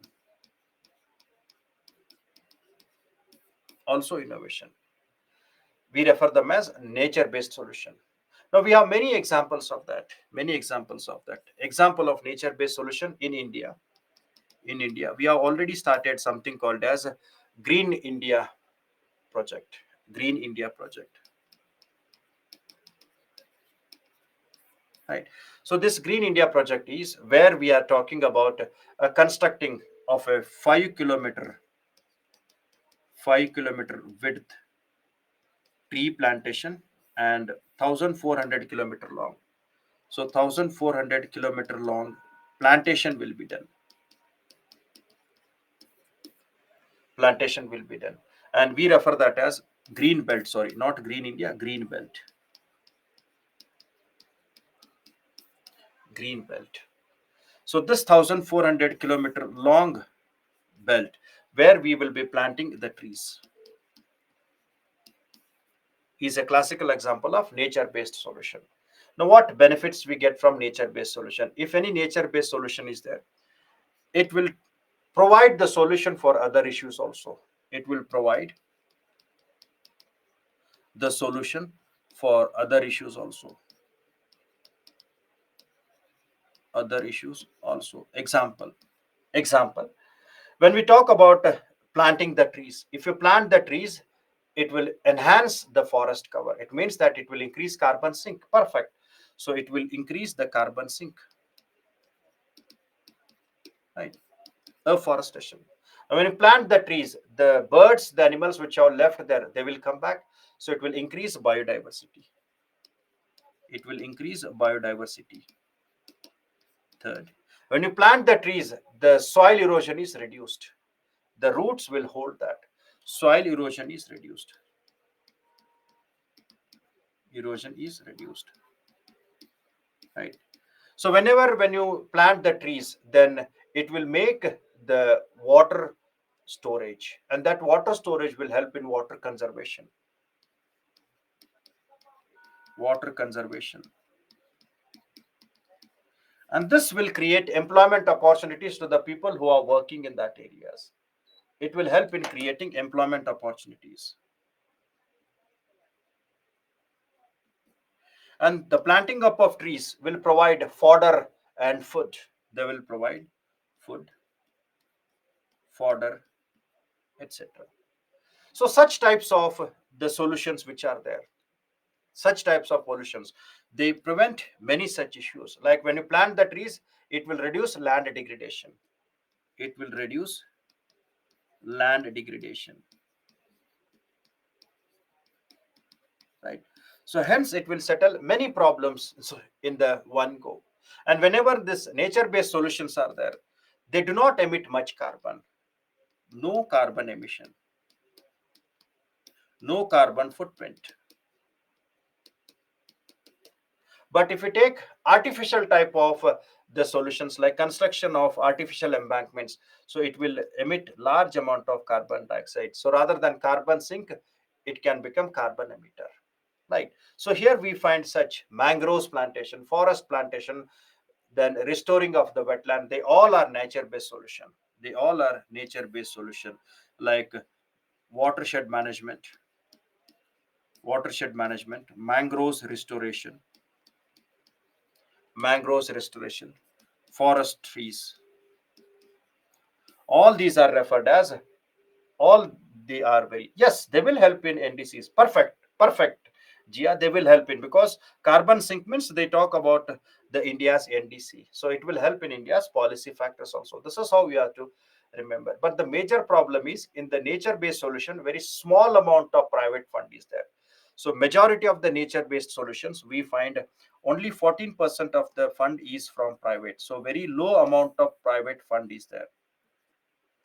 Very low amount of private fund is there. So all the nature based solutions are run by government support, so the idea is to enhance the private support, and that is the reason why in the COP27 and COP28 it was highlighted that more solutions to the climate change should be nature based one. It highlighted that the nature based solution should be used in the climate change issues, so that it can provide solution for other sectors as well. Is it clear? Now, it is an alternative and non-traditional approach to the environmental issues like flooding, water scarcity, etc., which can provide a benefit to the human being. It will have biodiversity benefits, and it will also make the good health of ecosystem. And apart from that, they are very permanent in nature, very permanent in the natures, right? So this is what we refer them as the nature based solutions, right? Now, the report which was given, state of finance for nature report, where it is jointly produced by United Nations Environment Program, World Economic Forum, and Economics for Land Degradation, right? Another 3 minutes, we can have a break. Another 3 minutes. This is the last slide. Jointly produced by that. So where it says that approximately $133 billion are flowing in the nature-based solution, but the problem is only 14% of that, only 14% is from the private sector. So hence it says that we should make sure that the private investments should increase to very high. We should increase the private investments, or else the nature based solution will not have its go. Is it clear? So this is something. So this year you can expect question on nature based solution. You can expect question on this because all the countries are making towards the approach of NBS with reference to UNFCC's approach, right? Now the previous year's questions which were asked in UPSC: momentum for change climate neutral law is an initiative launched by. Now, I told that sometimes whenever any conventions are there, they create award to make people to participate in their activities. Like Midori Award was given in the context of biodiversities. So here, the Momentum of Change Award is given in the context of the people who contributed in creating awareness or reducing the climate change. And this award is given by the UNFCC. It is given by United Nations Framework Convention on Climate Change, right? The term INDC sometimes seen in the news in the context of, can anybody explain this? Can anybody write this? The term INDC, now it is called as NDC. What does NDC means? Among the options A, B, C, D. Pledges made by European countries, plan of action outlined by countries of the world to combat climate, capital distribution, or plan of action by countries of the whole region of SDG, right? So what could be the answer for this?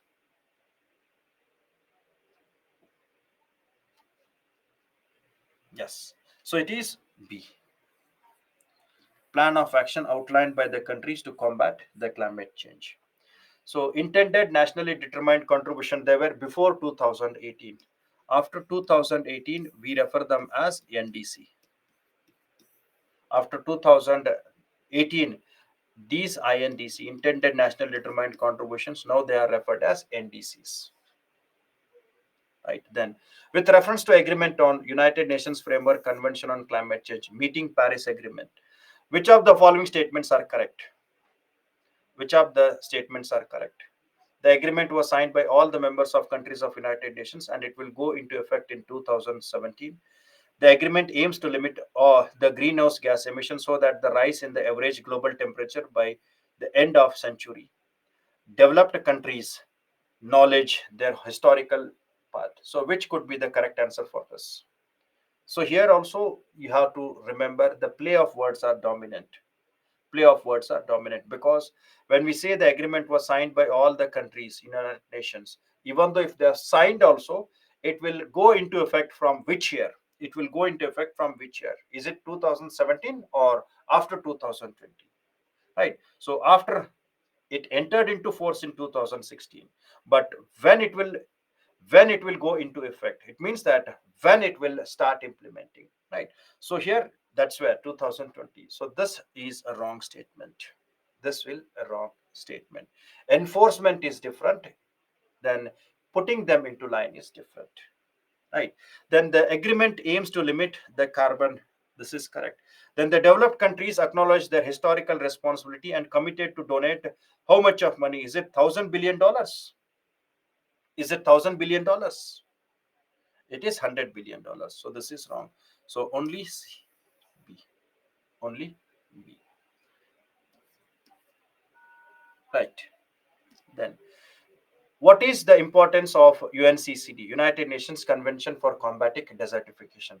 It aims to promote effective, innovative national programs and supportive international partnership. I told you it is the sole international binding associated with the environment and land. So it is sole national perspective. It has special particular focus on South America, South Asia, Africa, and these.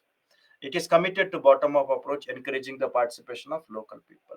Now, while defining that, I never told that it is having particular focus on South Asia or North America, right? So hence, when we talk about this, this is wrong, and it is committed to bottom-up approach. So 1 and 3 are correct. 1 and 3 are correct. Perfect. Then, which of the following best describes the aim of Green India Mission? Green India Mission of Government of India. Incorporating environmental benefits, launching the second green revolution, restoring and enhancing the forest cover in response to climatic change. Which is the correct answer for that? With reference to the Green India Mission, right? So 3 only. This is how the UPSC asks questions. This is how UPSC asks questions. Then the terms and their origin. Annex 1 countries Cartagena, CR Nagoya Protocol, CDM Kyoto Protocol. Which of the following pairs of givens are correctly matched? Annex 1 countries, CR, CDM. All the three are associated with Kyoto Protocol. Are associated with Kyoto Protocol, right? So hence this is wrong, and this is the only correct statement. Three only. Three only. Two and three cannot be there. Ketan, 2 CR is associated with the Kyoto Protocol. Nagoya Protocol is biodiversity. Don't get confused. Right, Nagoya Protocol is for biodiversity. Right. CR is certified emission reductions. Certified emission reductions. Then, which of the following statements are correct with the deposit of methane hydrates? So, global warming might trigger the release of methane gases from these deposits. This is what is seen in Arctic amplification. Large deposits of methane hydrates are found in Arctic tundra and undersea. That is the reason for Arctic amplification. Methane in the atmosphere oxidizes carbon dioxide after a decade or two. That is also true. Science fact. So, all the three statements are correct here. All the three statements are correct here. Perfect. D. Then, in the context of which of the following do some scientists suggest use of cirrus cloud thinning, a technique of sulfate aerosol into atmosphere? Cirrus cloud thinking. Cirrus cloud thinning. So, which could be the correct answer here? Is it A, B, C, or D? Right. So, it is the geoengineering method to reduce the global warming. Perfect. Reduce geoengineering method.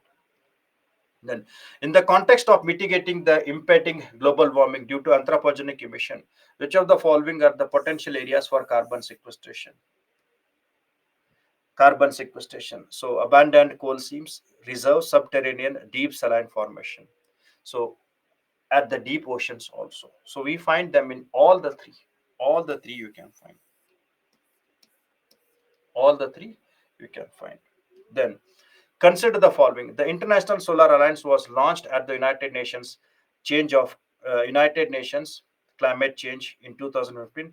The alliance includes all the member countries of United Nations. All the countries of United Nations, right? So here you should remember that it is A only. In the year 2015, it is A only.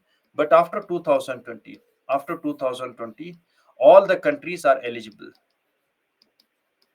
All the countries are eligible, but they are not the members. They are eligible. They can become, but they are not default members, right? So remember this point.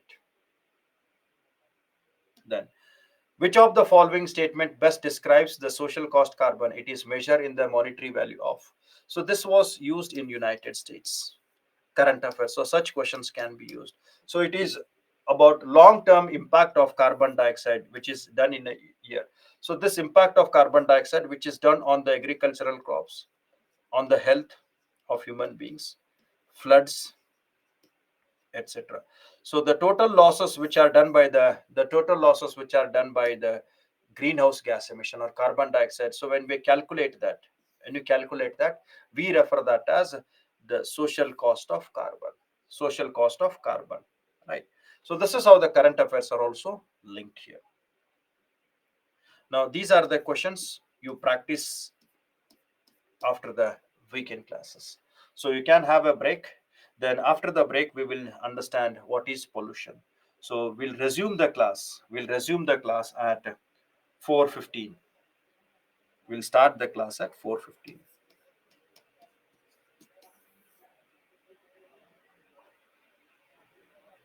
4:15, right? I'll have a word with them regarding that annotated PPTs.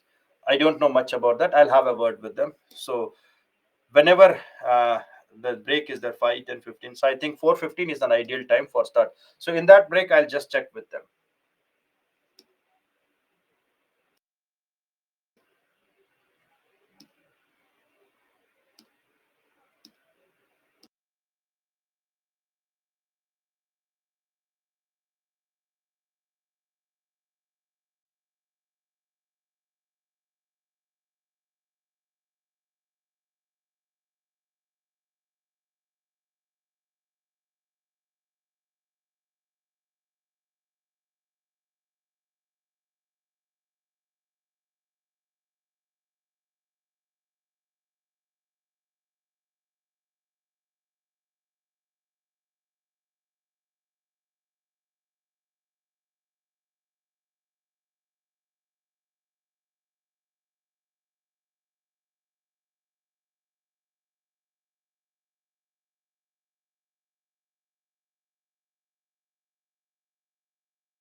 Okay, so welcome back after a break. So we completed global warming and climate change, and also ozone depletion. Both are very dynamic in their characteristics. Now we'll move on to something called as pollution. Pollution, right? Now, when we talk about the pollution, you have to understand that it is mainly because of the factors like increasing of the population, increasing of the population, which is increasing very high. Then rapid urbanization, rapid urbanization, or we say unplanned urbanization, and industrialization, industrialization,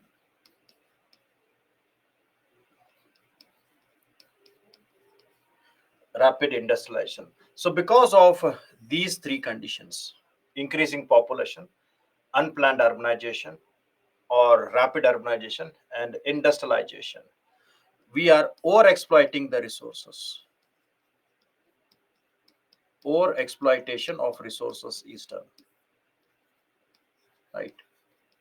Over exploitation of resources like agricultural field, over exploitation of groundwater, over exploitation of forest areas, cutting up of forests, etc. So over exploitation of resources is done, and because of the over exploitation of the resources, these resources, they have become degraded.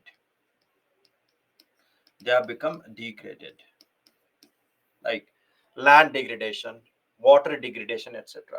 And any resource, when it becomes degraded, its productivity decreases. Its productivity decreases. It decreases. And it poses the threats. It poses the threats. And such conditions where its productivity decreases and when it poses the threat for the life, we refer that as pollution. We refer that as a pollution. And here we have many types of pollutions like air pollution, water pollution, right? Air pollution, we have water pollution, then land pollution, etc. Land pollution, etc. It is mainly due to over exploitation of the resources. Now, we'll try to understand them with reference to air, water, so that the terms will become very clear. What is pollution? There has to be some definition to that. It is undesirable change in the physical, chemical, and biological characteristics. In the physical, chemical, and biological characteristics of air, water, and land. Air, water, and land. That can make a harmful impact or which can lead to death of organisms, which can make harmful effect on the life, or which can create a pollution health hazard to any living organism, or it can lead to death of that, or it can lead to death of that, lead to death. Such conditions we refer them as the pollution. So this is the definition of pollution. Definition of pollution, right? And remember that the substances or the particles, the substances or the particles which poses the threat, which are potential threat, which are harmful. The substances or the particles which potential threats or harmful, we refer them as pollutants. We refer them as pollutants. Pollutants. Right. Now, generally, when we talk about any air or any water, it consists of many particles are there. Many particles are there. But when they increase in the proportion, when these substances or particles, when they increase in the proportion, increase in their proportion, then they pose a threat. Then they pose a threat. Now remember that the air what we are breathing, do you think that it is completely free from carbon dioxide? The water which we are drinking, do you think that it is completely free from any type of substances? No, it has them, but they are in the lesser proportion.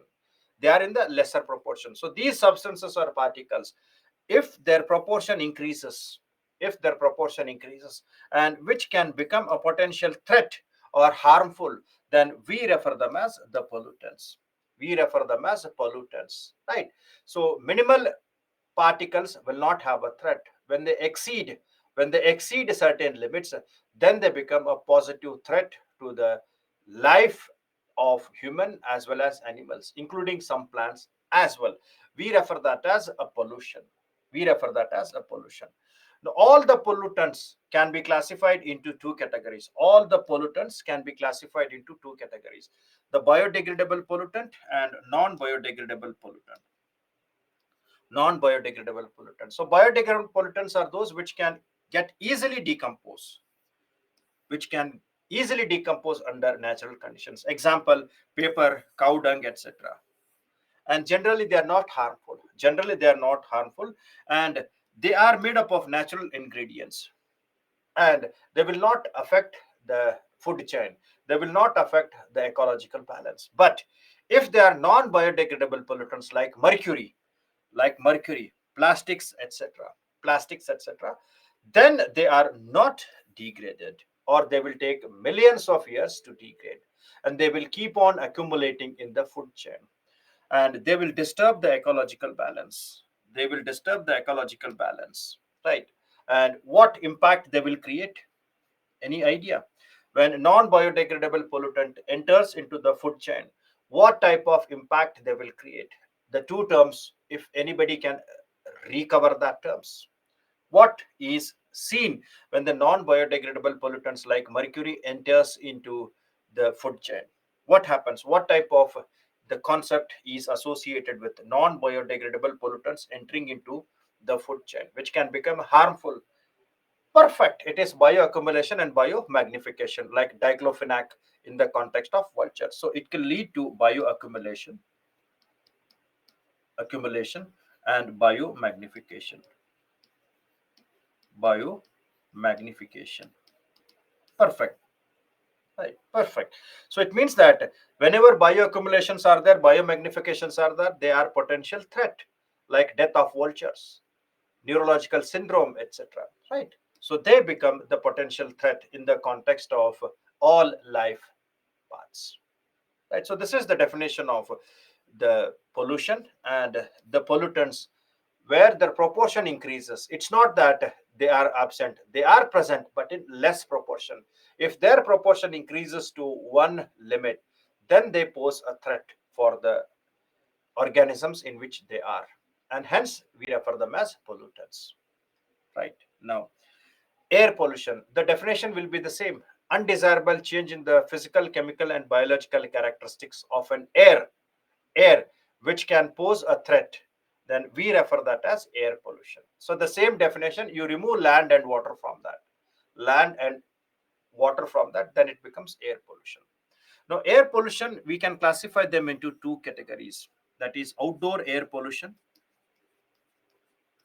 and indoor air pollution. Indoor air pollution. Now indoor air pollution is seen in the areas. Indoor air pollution is something where we find it is seen in the rural areas like India, where the solid fuel is burning of solid fuel. Now solid fuel burning means it can be coal, it can be wood, it can be dung, etc. We refer that as indoor burning in the chulas, etc. Or sometimes when there are no proper ventilation,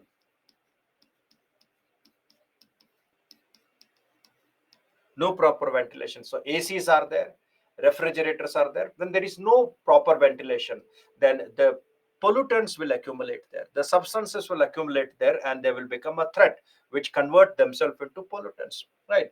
So we have certain perspectives when we talk about the indoor part. Then in the indoor areas, large amount of volatile organic compounds are there. Volatile organic compounds are there. Generally, we refer them as VOC, like benzene, formaldehyde, which are used in paints, varnish, etc. Right? Then smokes, etc. So these are something which are seen in the context of the indoor air pollutants.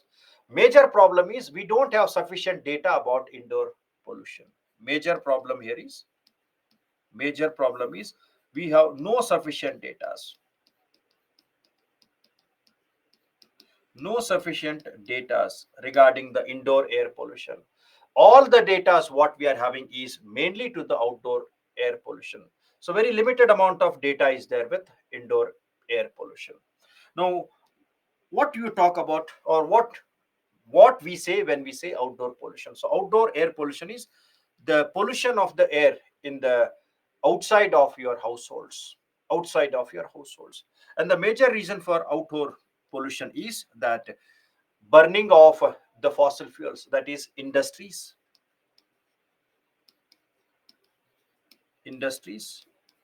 vehicles, vehicles, then stubble burning. Stubble means residues. Stubble burning, that is crop residues. Crop residues, right? So we find such types of the issues. Sometimes it can be natural also, like volcanic activity, like volcanic activity, right? Or sometimes due to forest fires. So we find outdoor air pollutant are also there, indoor air pollutions are also there. So both types of pollutants are there, outdoor and indoor pollutions. Now most of the developing countries are affected by indoor air pollution. Developing countries are affected by indoor air pollution. And those countries which are in economic transition, those countries where the economic activities are more, like industries are more, vehicles are more, so they are affected by outdoor air pollution. And if you take India, India is affected by both. India is affected by outdoor as well as indoor air pollution. This is some brief idea about air pollution. Now, this air pollution can again be subdivided into two categories. That is the primary and secondary. Primary air pollutant and secondary air pollutants. But before that, the sources of outdoor air pollutions, the sources of outdoor air pollutions are emission from the vehicles, constructions and the roads, power plants, brick kilns, transportation, waste burning, industries, etc. Now, when we talk about these, like industries, power plants, etc., they are not moving. They are not moving. So we refer them as stationary sources. Industries, industries, power plants, etc., which are fixed. We refer them as stationary sources. Stationary sources. And we have certain sources like vehicles, vehicles which move from one to another. We refer them as non-stationary sources. They keep on moving from one area to another. Non-stationary. Example, vehicles.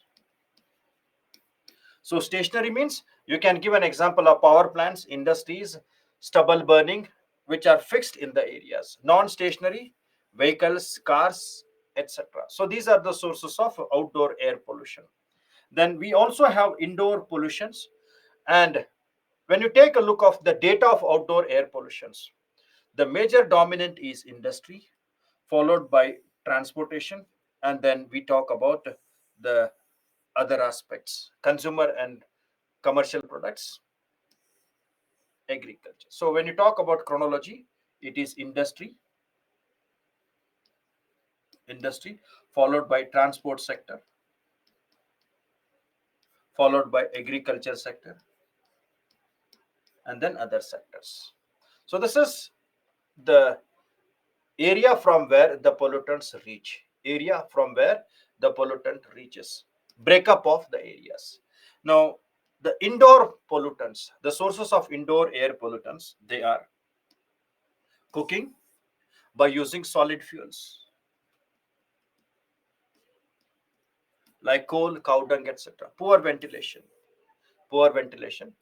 freshly painted rooms, scented items, which consist of large amount of volatile organic compounds.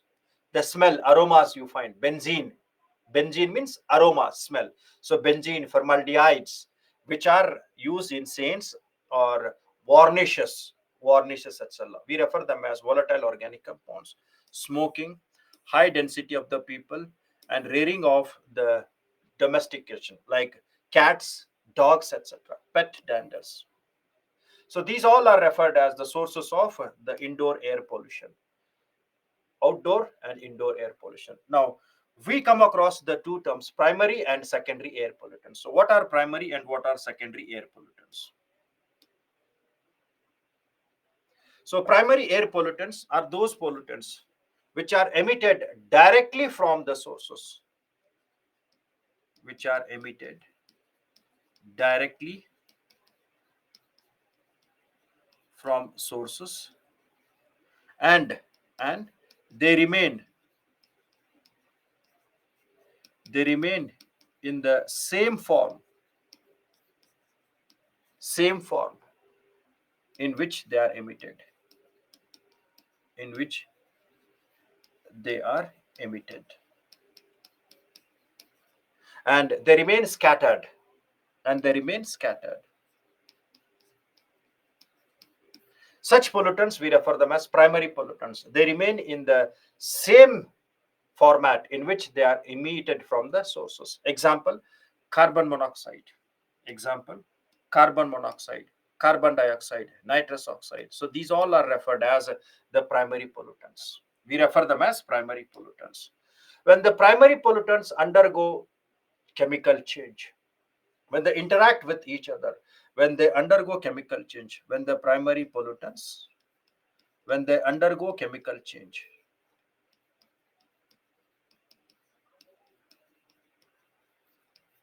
when they mix with each other, they undergo chemical change due to reaction with two or more, undergo chemical change in atmosphere, in the atmosphere, due to reaction of two or more gases, due to reaction of two or more pollutants, two or more pollutants, then we refer them as secondary air pollutants. We refer them as secondary air pollutants. And the example of secondary air pollutants are ground ozone, sulfuric acid, nitric acid, etc. Sulfuric acid, nitric acid, etc. So primary pollutants and secondary pollutants, right? There will not be much variations of the questions. You have to remember, when the primary pollutants undergo changes, then we refer them as secondary pollutants. It's a very simple one. Don't make much elaboration of that, right? Then the data which was released by World Health Organization is very alarming. It says that every year 7 million deaths are there due to both outdoor as well as indoor. Every year 7 million deaths are there. 7 million deaths are there every year. And these 7 million deaths, which are every year, are premature deaths. They are premature deaths. Premature means they are dying before their life expectancy, maybe because of disease or maybe because of certain issues like strokes, heart disease, cancer, etc. So before their life expectancy, when they die, maybe 10 years early, 20 years early, or 30 years early, we refer them as premature deaths. We refer them as premature death. So normal natural death, when the life expectancy is 60 or 70, we refer that as a normal death. Accident is a premature death. So 7 million deaths are there in the world, and they all are premature deaths because of the impact of air pollution. Because of the impact of air pollution every year. And in that, it has said that 4.2 million deaths, 4.2 million deaths are due to outdoor air pollution. Outdoor air pollution. And the remaining is due to indoor pollution. Remaining is due to indoor air pollution. So every year the data is very dangerous one. 7 million deaths are there. 7 million deaths are there. And if you take the area wise, the highest deaths are found in the Southeast Asia region. Southeast Asia region. And Southeast Asia region consists of India and these countries. Right. If you see that they are the countries where the population is high, where we find population is high, plus they have the combination of agriculture and industries, agriculture plus industries, plus these are the countries where we find the disparities are more. So most of the countries, they are in the poor condition. So hence we find 2 million deaths are in these areas, which includes outdoor as well as indoor, which is referred as Southeast Asia. Then the second area which it highlighted, second area where it highlighted is the Western Pacific region. Western Pacific region. And Western Pacific region includes the China, Japan, and Australia. China, Japan, Australia areas. So these are the countries where we find economic development has reached to such a high level that large amount of pollutants can be seen due to economic activities. Economic activities. So in these areas, also we find 2 million deaths are there. 2 million deaths are there. Then the third areas is the poor countries of Africa. Poor countries of Africa.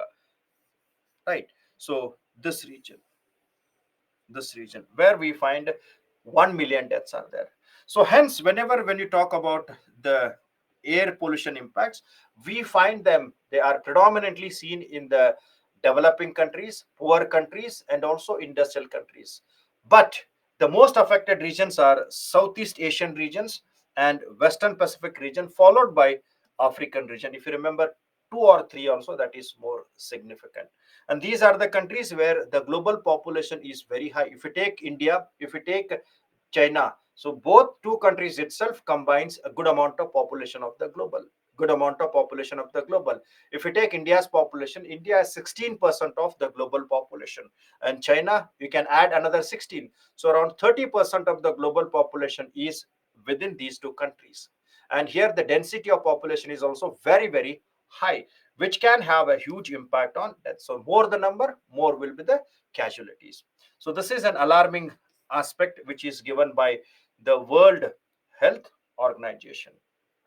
Then principal air pollutants. Principal air pollutants. They are carbon compounds. In the carbon compounds, they are generally due to combustion of fossil fuels, and they can be in the form of carbon monoxide, carbon dioxide, etc. etc. Combustion of the fossil fuels. Then sulfur compounds. Sulfur compounds. Sulfur compounds, they are from thermal power plants and industries. Thermal power plants and industries. Sometimes they can be natural also. Sometimes they can be natural also. Like volcanic activities. Volcanic activities. And these sulfur compounds, they can be of different types, like sulfur dioxide. And sometimes they combine with the water and they form sulfuric acid. They form sulfuric acid, H2SO4, which is a secondary pollutant. Secondary pollutant, right, which can make irritation. Then nitrogen oxides. Nitrogen oxides. And these nitrogen oxides, they're released by automobiles, power plants, industries, agriculture. Agriculture means when we use fertilizers. Fertilizers like NPK, nitrogen, phosphorus, etc. And also from animal husbandry. Animal husbandry. Right. So here this nitrogen oxide also combines with many and creates the pollutants like nitrous oxide. And generally, this nitrous oxide is referred as laughing gas. Laughing gas. Now remember, this nitrous oxide is a potential greenhouse gas. It is a potential greenhouse gas. It means that it can create global warming. And this nitrous oxide is also an ozone depleter. It is also ozone depleter. Right? Ozone depleter. Then ozone. Ozone. So when we talk about ozone, so we are talking about ground ozone here. Ground ozone there. Not the good ozone. Ground ozone, which is mainly due to human activities, which can affect the health aspect like respiration, etc. Respiration, asthma, etc. Then fluorocarbons like HCFCs, HFCs, etc., which are released by the industries. HCFCs, HFCs, all those which are released. Then particulate matter. So we'll discuss this ozone in detail and particulate matters also in detail. So both I will discuss in detail, right? So these are referred as primary air pollutants. Now in prelims, sometimes they may ask that from where these pollutants are reaching and what are the health impacts of that. So please read them in your prelims aspect. Sometimes they may ask question on pollutant, from where they are reached and what is their health impact, how they affect the human health system. Take an example of carbon dioxide. It is burning of oil, coal, and natural gas. And the impact of carbon dioxide is they lower the oxygen, reduces respiratory and brain functions. Now, if you take carbon monoxide, so this carbon monoxide will have low blood oxygen level. It will react with the blood and it will reduce the oxygen carrying capacity of the blood, right? So such types of impacts will be seen. Sometimes they may ask in the prelims, ozone is a secondary pollutant and it will have an impact on breathing difficulties, asthma, pneumonia, etc. So please read them when you are making your notes, right? So outdoor pollutants, sources, and their impact on life activities, right? Now, ground ozone and the smog. When I discussed about the ozone, I told that these ozone are two types. The one ozone which is found at the height is referred as good ozone, which protects us from harmful ultraviolet radiation. Now here we are talking about ground ozone, which is a pollutant,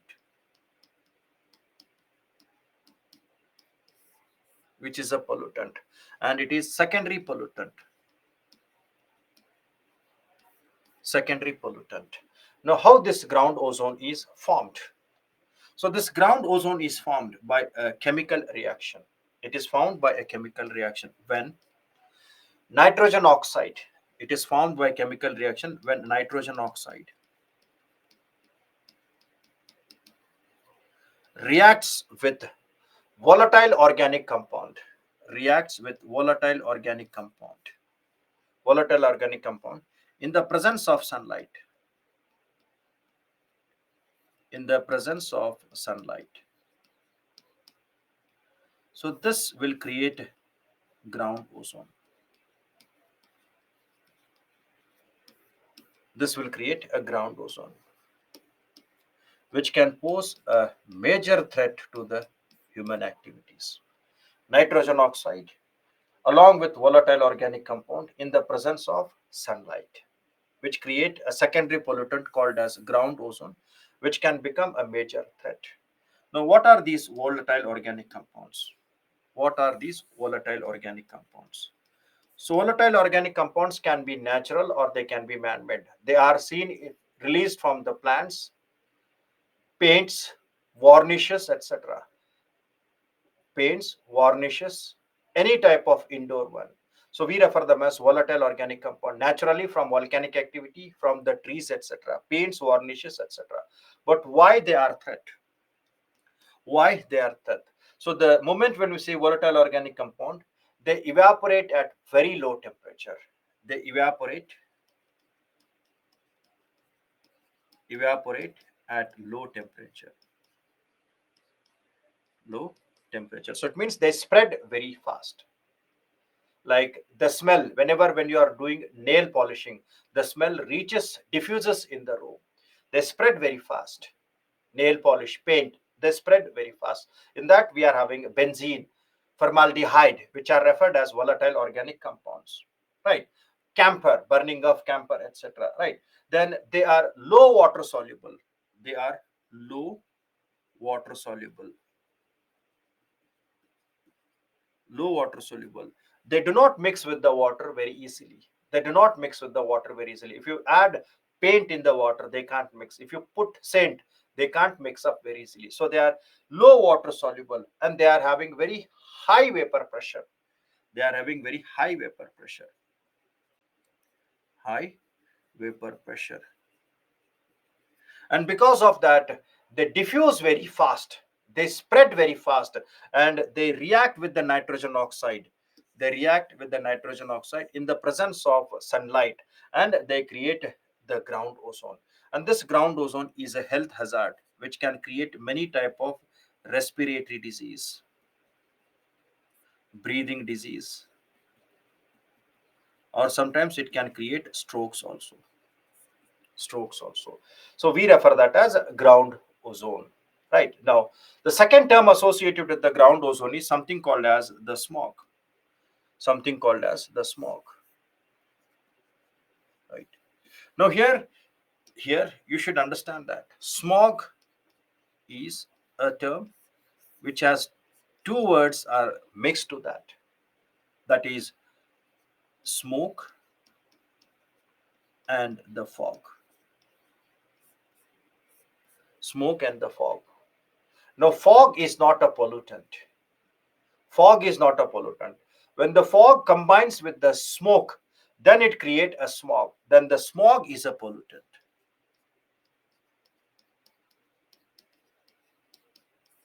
Smog is a pollutant.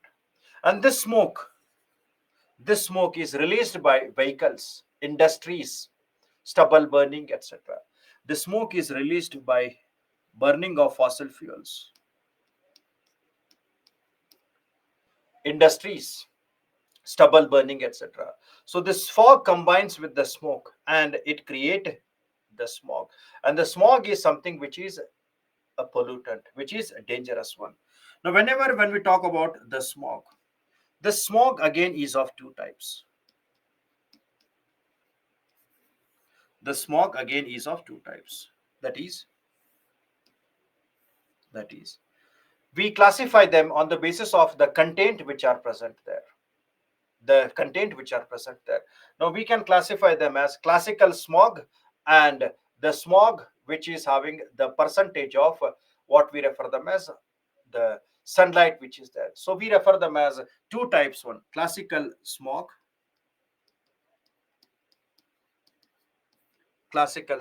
or photochemical smog. Photochemical smog. Two types of smogs are there: classical and photochemical smog. This classical smog is also referred as London smog because it was observed in the London for the first time. And the photochemical smog is also referred as Los Angeles smog.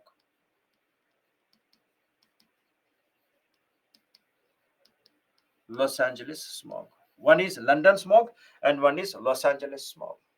And this London smog or classical smog, it consists of high proportion of sulfur and sulfur products. It consists of high proportion of sulfur and sulfur products. And this type of classical fog, this type of London fog, is generally seen during winter season. In the winter season, where it is having large amount of sulfur and sulfur products. But if you see the Los Angeles fog or photochemical smog, so here you should always remember that mandatorily one of the component should be ozone here. So in the photochemical smog, mandatorily one of the component should be ground ozone, should be ground ozone, because this ground ozone plays an important role in creating the photochemical smog. And this ground ozone is developed during sunlight, and it is dominant during the summer season, so it can't be seen during the night. So it is generally seen during summer season and daytime, daytime, where sunlight is important. Sunlight is important because without the sunlight, ozone cannot be formed, right? So without the sunlight, ozone cannot be formed. So we can classify them into two major categories. And India has both type of smogs. India has both type of smogs. In India, during winter season, Delhi experiences this, and in the summer season also, it experiences that. India has both type of smogs which can be seen in the winter as well as the summer. Both type of smogs are there in India, right? Okay. Now next we move on to, this is what I told, volatile organic compounds. They can be formaldehyde, benzene, or toluene. Aroma, aroma, right? So they always have that aroma smells. Aromas will be there.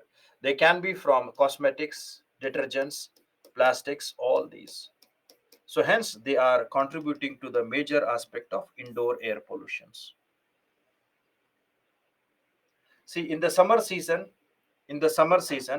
remember that large amount of sunlight will be there, and this sunlight, when it combines with the nitrogen oxide and volatile organic compound, it creates the ozone. And this ozone become mixed with the smokes which are released by the vehicles, and they become the smog which is seen in many cities like Delhi, US, Los Angeles as well. So in the summer season, the ozone activity is dominant because of the presence of sunlight as well as the volatile organic compounds which evaporates even at the low temperature. See about the fog to be formed. Now here I'm not talking about something called as the fog perspective with the cold parameters. The fog can be formed by different parameters as well. Different parameters as well. Right. So there are not only way the fog which can be created by only winter. Sometimes when the temperature is comparatively less in that areas, so they can also have an impact of the fog which is created here. Right. Now, particulate matters. So we completed something called as volatile organic compound. Now we move on to particulate matter. Now, how do we define a particulate matter and what are their significance? Always remember, particulate matters are the complex solid and liquid particles. They are not touched to the ground. They are floating on the air. They are floating in the air near our nostrils, etc., in a semi-equilibrium state. So the complex particles of solid and liquid, which are floating in the air in the semi-equilibrium state with the surrounding air, we refer them as particulate matter. So we can define them as complex mixture.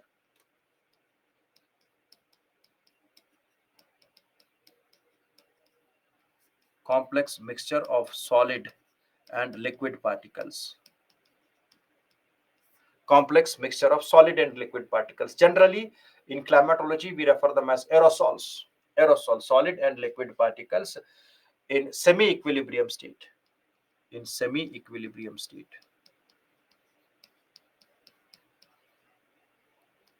Equilibrium state. Semi-equilibrium state with the surrounding air. Semi-equilibrium state with surrounding air.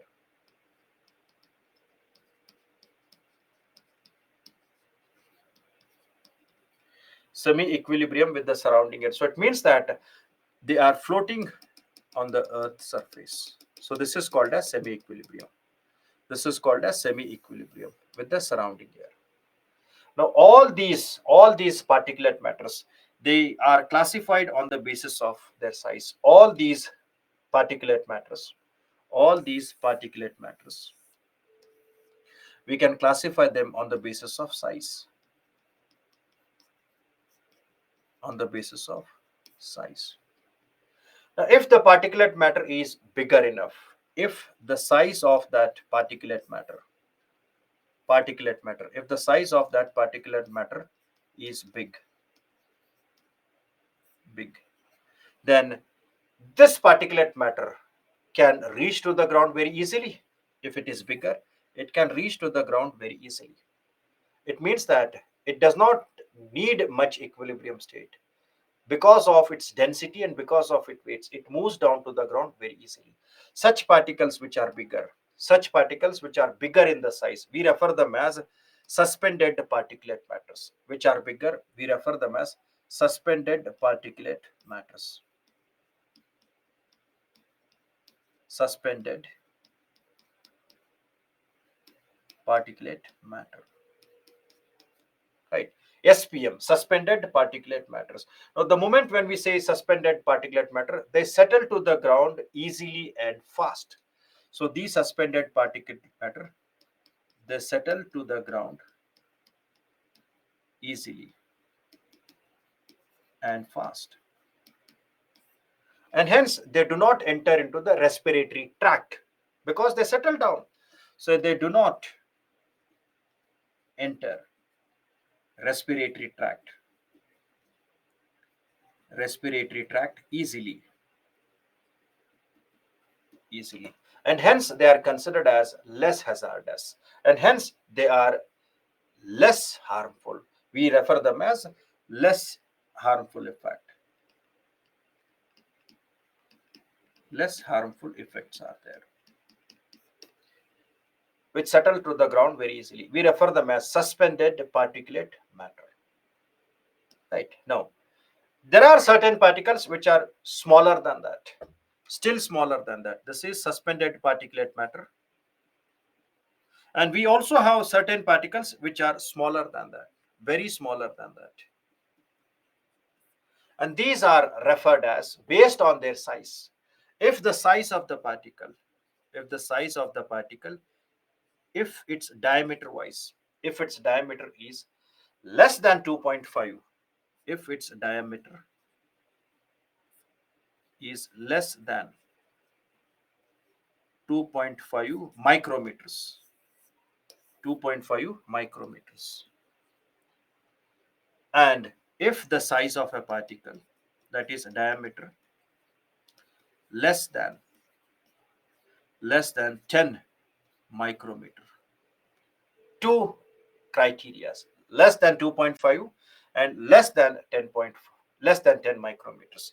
And if it is less than 2.5 micrometers, we refer that as respiratory suspended particulate matter 2.5. And if it is less than 10, we refer that as respiratory suspended particulate matter 10.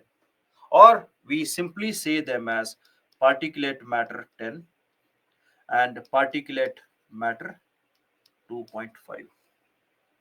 Right. And if you see the comparison, of their size, this is the average human hair, which is 60 micrometers. And if you take the size of particulate matter 2.5, compare the size of particulate matter 2.5 with that of the human hair. And if you take the particulate matter 10, then compare the size with reference to human hair. It is PM10, PM2.5. Now, these PM10 and these PM2.5, both they are lighter. So hence, they enter into the respiratory tract very easily. They enter into the respiratory tract very easily when we breathe them. When we breathe them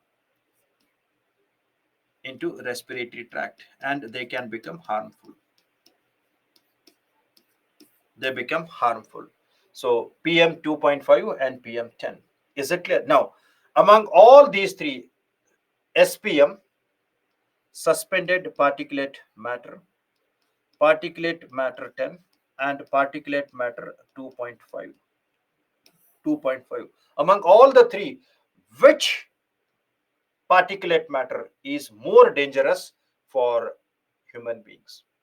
SPM 10, PM 10, or PM 2.5? Which of them is more dangerous for the human, either for their survival or for their activities? Right. So, which one can enter into the nostrils, which can enter into the human's lungs? They can't be stopped by the natural defense mechanism of human beings, where the nasal hairs also do not stop them, and they reach to the lungs and they can create large amount of health impacts there. So we refer them as particulate matter 2.5. So hence, in the context of the world and in the context of India, we say that PM 2.5, particulate matter 2.5, is one of the major killer, one of the major killer, one of the major killer. And this PM 2.5 can be released by many activities like construction activities in Delhi and neighboring areas. Large construction activities are there, PM 2.5 is released. Burning of the forest, PM 2.5 is released. Smokes, PM 2.0 is released. So it is released by many activities like constructions and all. Right. And SPM is not dangerous because SPM will not be floating. Suspended particulate matter is comparatively bigger. So whenever some small amount of winds are there, some small amount of rain are there, so they wash down.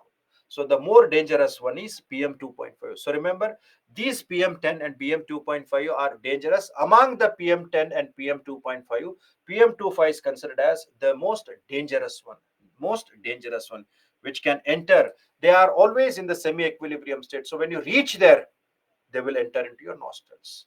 When you breathe them, you are breathing more percentage of PM 2.5, which easily enters into the respiratory tract.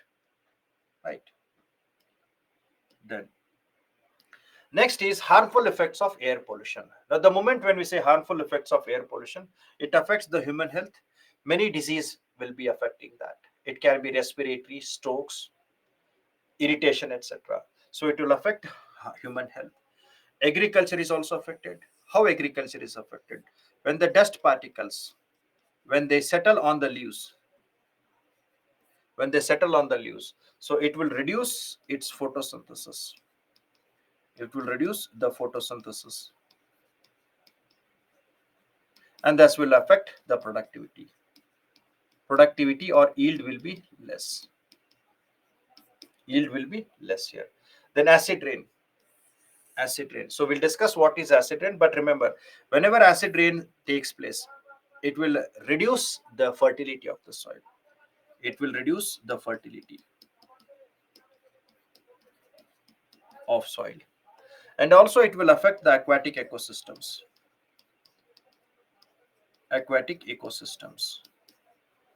right? And it will also have an impact in the form of irritation or skin disease. Then we have global warming and global dimming. We have discussed global warming.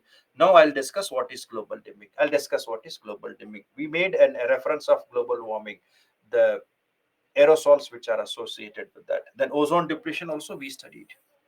So when they enter into the lungs of animals, plants, etc. Sorry, lungs of animals, human beings, etc. So deaths will be there. So that will affect biodiversity.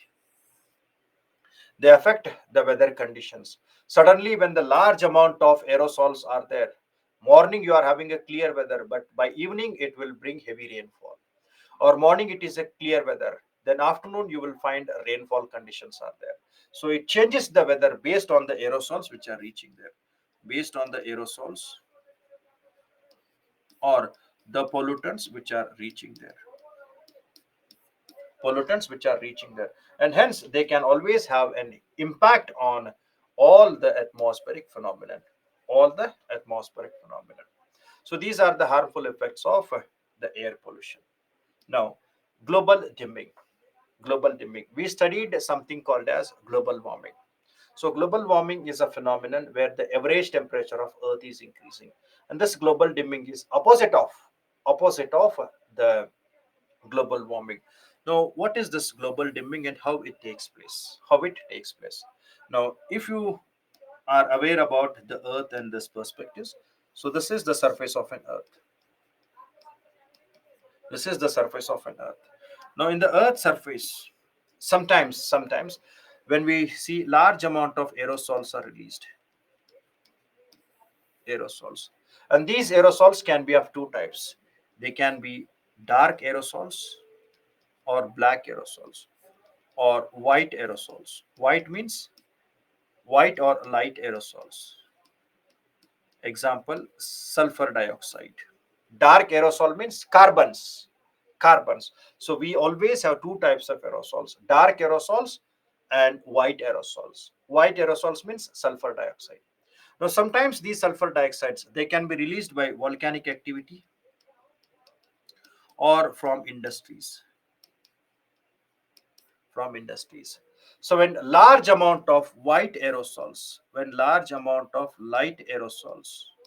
or white aerosols will accumulate in that area. So I'm using the term white aerosols when accumulate in that area. White aerosols accumulate in that area. Now, the moment when the white aerosols are there, so these white aerosols will increase the albedo or decrease the albedo. White aerosols will increase the albedo or decrease the albedo of the sun. So they will increase. They will increase. It means that the sun's insolation will not reach to the earth. So the sun's insolation, when they hit, they will be reflected back. Much of the sun's insolation will not be reaching to the earth. Will not be reaching to the earth. Very small amount of proportion will reach. It will hit and it is reflected back. So these white aerosols, they increase the albedo and they will reflect the sunlight. So when they reflect the sunlight back, then the area, this area, this area, the temperature decreases because insolation itself is not reaching. The insolation itself is not reaching. So when the insolation is not reaching, terrestrial radiation will also be not strong, and less terrestrial radiation, less amount of absorption. So this area, as the insolation is less, terrestrial radiation will also be less, and the absorption will also be less. So this area, the temperature decreases, and we refer this as global dimming. We refer that as global dimming, and it is also referred by one more term called as aerosol masking, or we refer that as aerosol masking.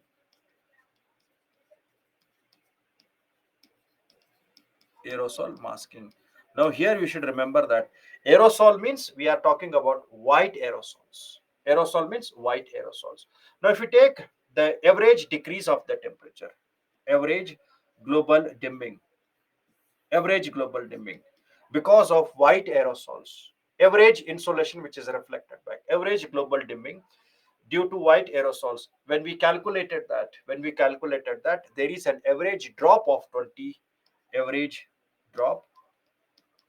22%. It means that 22% of insolation is reflected back because of aerosols. 22% of insolation is reflected back by aerosols, and we are referring to the white aerosols, and it is dominant in two different areas. If you take Europe, in the Europe it is 16%. And if you take the Russia, if you take Russia, in Russia it is somewhere around 30%. And this we refer them as global dimming. This is referred as global dimming, right? So global warming is associated with greenhouse gases. Global dimming is associated with white aerosols, not greenhouse gases. They are two different. Greenhouse gases are black colored one: carbon dioxide, methane, water vapor. We refer them as greenhouse gases. Here, light aerosols, white aerosols, which are associated with the global dimming. So global dimming is completely different from global warming, and the components are also totally different. One has greenhouse gases, here no greenhouse gases. It talks about the white aerosols. Is it clear? Now, what are the impacts of this global dimming? Do they have any impact? Do they have any impact on human activities? Global dimming, right? So sometimes they may ask. We know that the global warming has huge impact on human activities. Now, what are the impacts of global dimming? What happens when the sunlight decreases? What happens when the energy which can reach to the earth decreases? Now, the impacts are very significant to be known. The one is, when the sunlight decreases in that areas, will it increase the photosynthesis or decrease the photosynthesis? When the quality of sunlight is reflected back, will it increase the photosynthesis or decrease the photosynthesis? Right. So it will decrease the photosynthesis. So when the decrease in the photosynthesis are there, so what will happen to the food productivity? What will happen to the food productivity? Will it be a problem or will it be a normal condition over a longer period of a time? So perfect. So it will have an impact on food productivity. So if the global dimming is there, so it will affect the photosynthesis. It will affect the photosynthesis, and this will decrease the yield, decrease the yield, and in the longer term, it will create food security issue. In the longer term, it will create food security issue. So it means livelihood may be affected. Perfect. Livelihood may be affected. Second, so when we talk about the areas where we find the temperature is reaching down, where the insolation is there, now what will happen to that area where the temperature is less? Will it increase evaporation or it will decrease the evaporation? Wherever the rainfall is, sorry, wherever the temperature is less, it will increase the evaporation or decrease. Now when there is decrease in the evaporation, will it affect the precipitation patterns? Will it affect the rainfall patterns? The decrease in the evaporation, 100% yes. So this will decrease evaporation, this will decrease evaporation, and this will affect rainfall. This will affect rainfall. More specifically, it will create drought like condition. Drought like condition, and this we have already experienced in Sahel region. We have already experienced the drought like condition due to global dimming in Sahel region. In Sahel region. Now, where do you find the Sahel? In which continent you find Sahel? I have explained this. In which continent we find the Sahel region, right? So Sahel region is in Africa, which separates the Sahara Desert from the forest areas. Perfect. Then third one is now, is there any possibility that this global dimming will affect Indian monsoon? Will it affect Indian monsoon? Global dimming, when the change in the pattern of heating is seen in the Bay of Bengal and Arabian Sea. When the heating impacts are changing in the Bay of Bengal and Arabian Sea, then you have to add that point also. It affects Indian monsoon. It can affect Indian monsoon. It can affect Indian monsoon.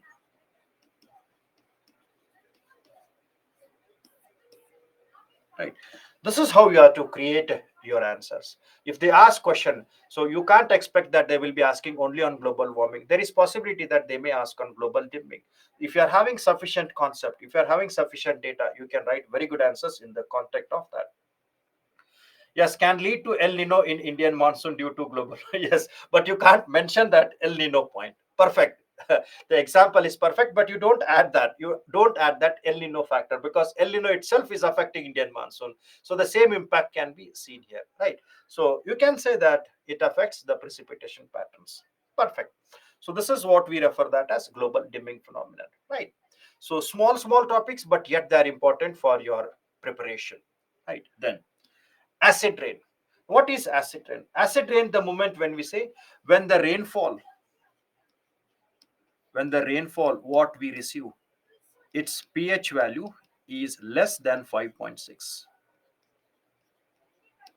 Less than 5.6.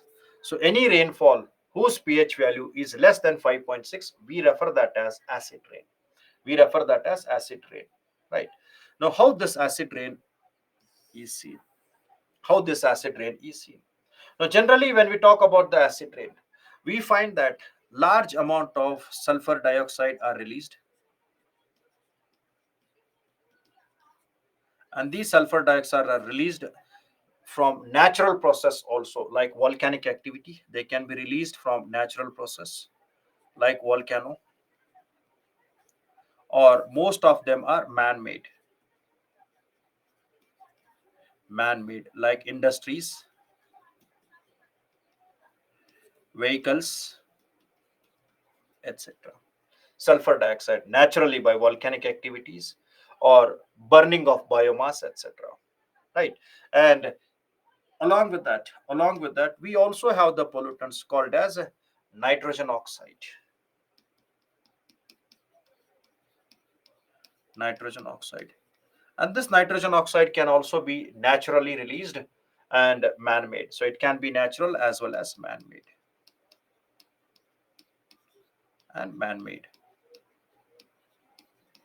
When these sulfur dioxide and nitrogen oxides, when they're released by industrial process, industrial activity, urbanization activities, industries, urbanization, and natural factors.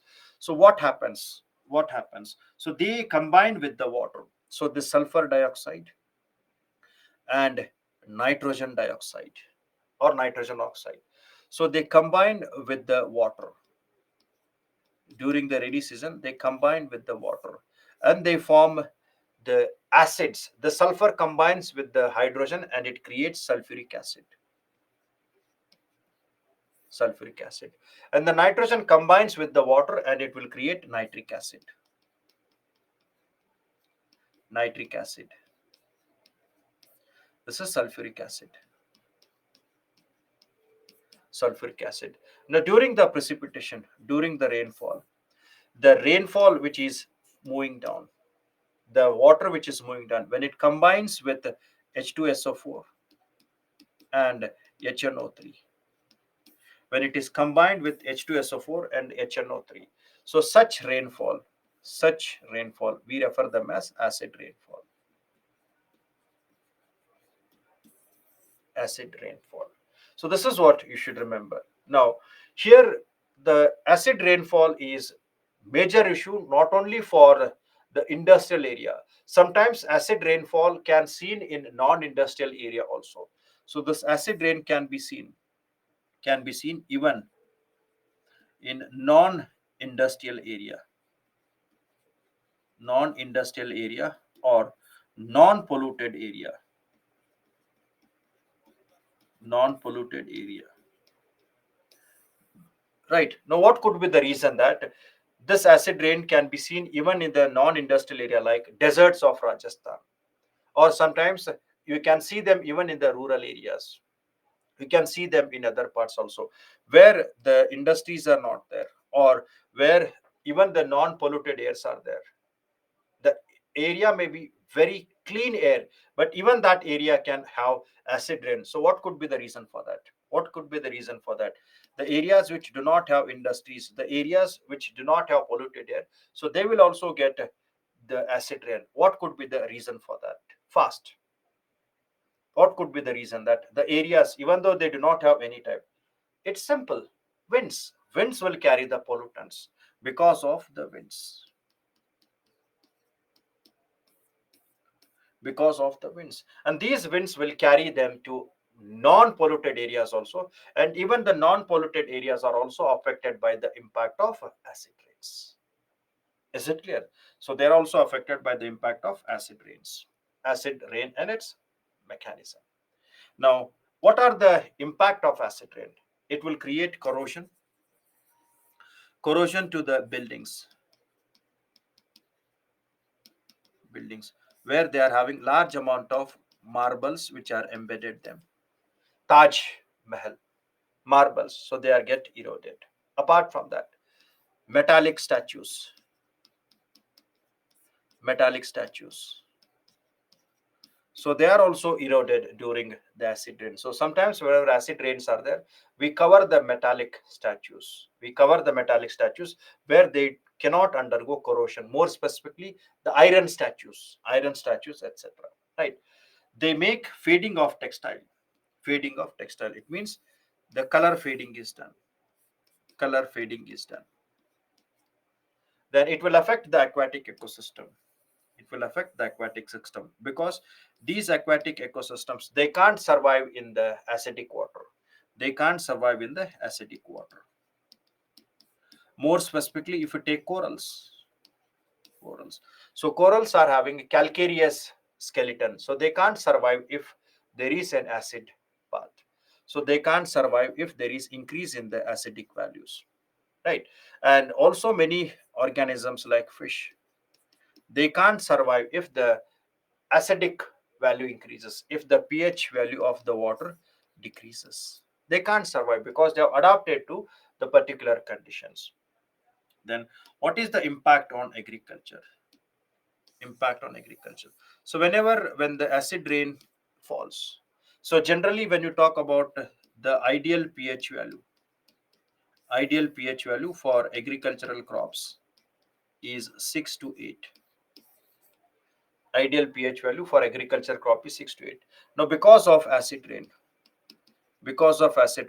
when the pH value drops to very low, say 5, 5.6, etc., so this will decrease the fertility, and this in turn reduces the yield, reduces the yield. So it will have an impact on productivity as well, because ideal pH value is 6 to 8. There are a few crops which grow, but not all the crops. There are few crops which will grow very well in acidic medium, very well in acidic medium. But if it is decreasing drastically, even they can also not have a strong response, right? Then human health. So in the human health, it can create many type of impacts, like it can create a skin disease, it can create irritation to the eyes and irritation to the skin, etc. So these are referred as the harmful impacts of acid rain. Harmful impacts of acid rain. Is that clear? Now next we move on to air pollution in India. Air pollution in India. Now when we talk about India, India is affected by both type of pollutions. India has outdoor as well as indoor pollution. India has both type of pollutions. Outdoor pollution is also there, and indoor pollution is also there. Indoor pollution is also there with reference to India. Now, here certain facts and certain data you should remember that. In the context of India, when you talk about indoor air pollution, the indoor air pollution in India, we are talking about India, is due to burning of solid fuels. Burning of solid fuels like cow dung, coal, etc. Coal, etc. Right. Second aspect is we are using the traditional chulas in the rural villages where their efficiency is very, very less. Using of traditional chulas,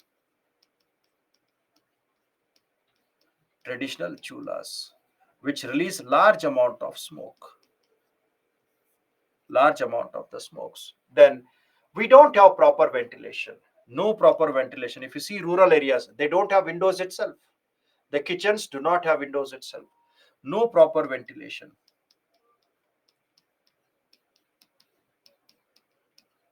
No proper ventilation. Then lifestyles of the people. So still in the rural areas, we find in the areas where they do not have ventilation, they use tobacco smoking, where the smoke does not go outside. It keeps on accumulating in that areas. Lifestyles like smoking, tobaccos, etc. Right. And then in the context of India, the age category is also such where we find the combination of old age population and the younger populations which are staying in the perspectives. Is it clear? Then if you take the data, the global air report which was given, right? So the global air report, what was given, report of 2023. So in the global 2023 report, India is considered as the major country where the large number of deaths are there. So it is worst affected by indoor pollution. India is worst affected by India is worst affected by indoor air pollution. Worst affected. So it is leading in the deaths of indoor pollution deaths. Indoor air pollution deaths. So India is worst affected in indoor. I'm not talking about outdoor. In the outdoor, it is overall eighth. In the outdoor, it is overall eighth. But in the indoor, it is worst. Most affected in all the countries. Worst affected in the context of world. Now, in the context of India, it has also highlighted that the major killer which is killing the indoor is PM 2.5. PM 2.5, which is most affecting in that. It is due to burning of wood, burning of smokes, etc.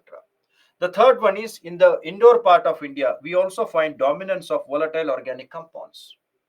Volatile organic compounds, which are seen in domesticating animals, paints, varnishes, etc. And this all conditions become worst during winter season.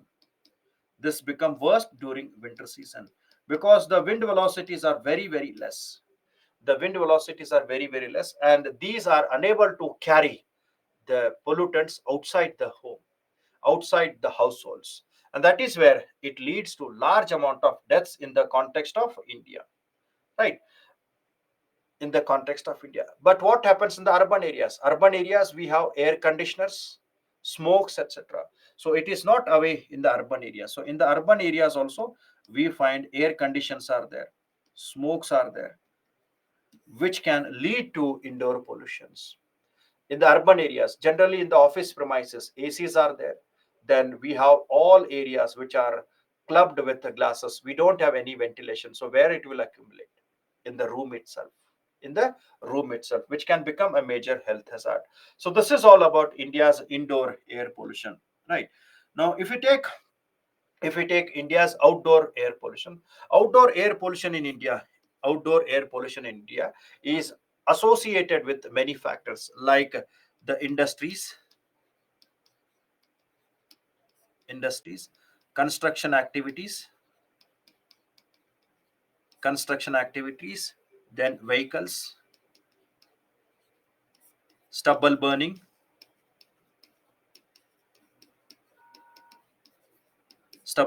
etc. So many types are there where we have pollutants are there. But the problem with the India is we can't segregate indoor and outdoor pollutants. They overlap. Most of the pollutants, that is indoor and outdoor pollutants, in the context of India, they overlap. You can't segregate them. They overlap.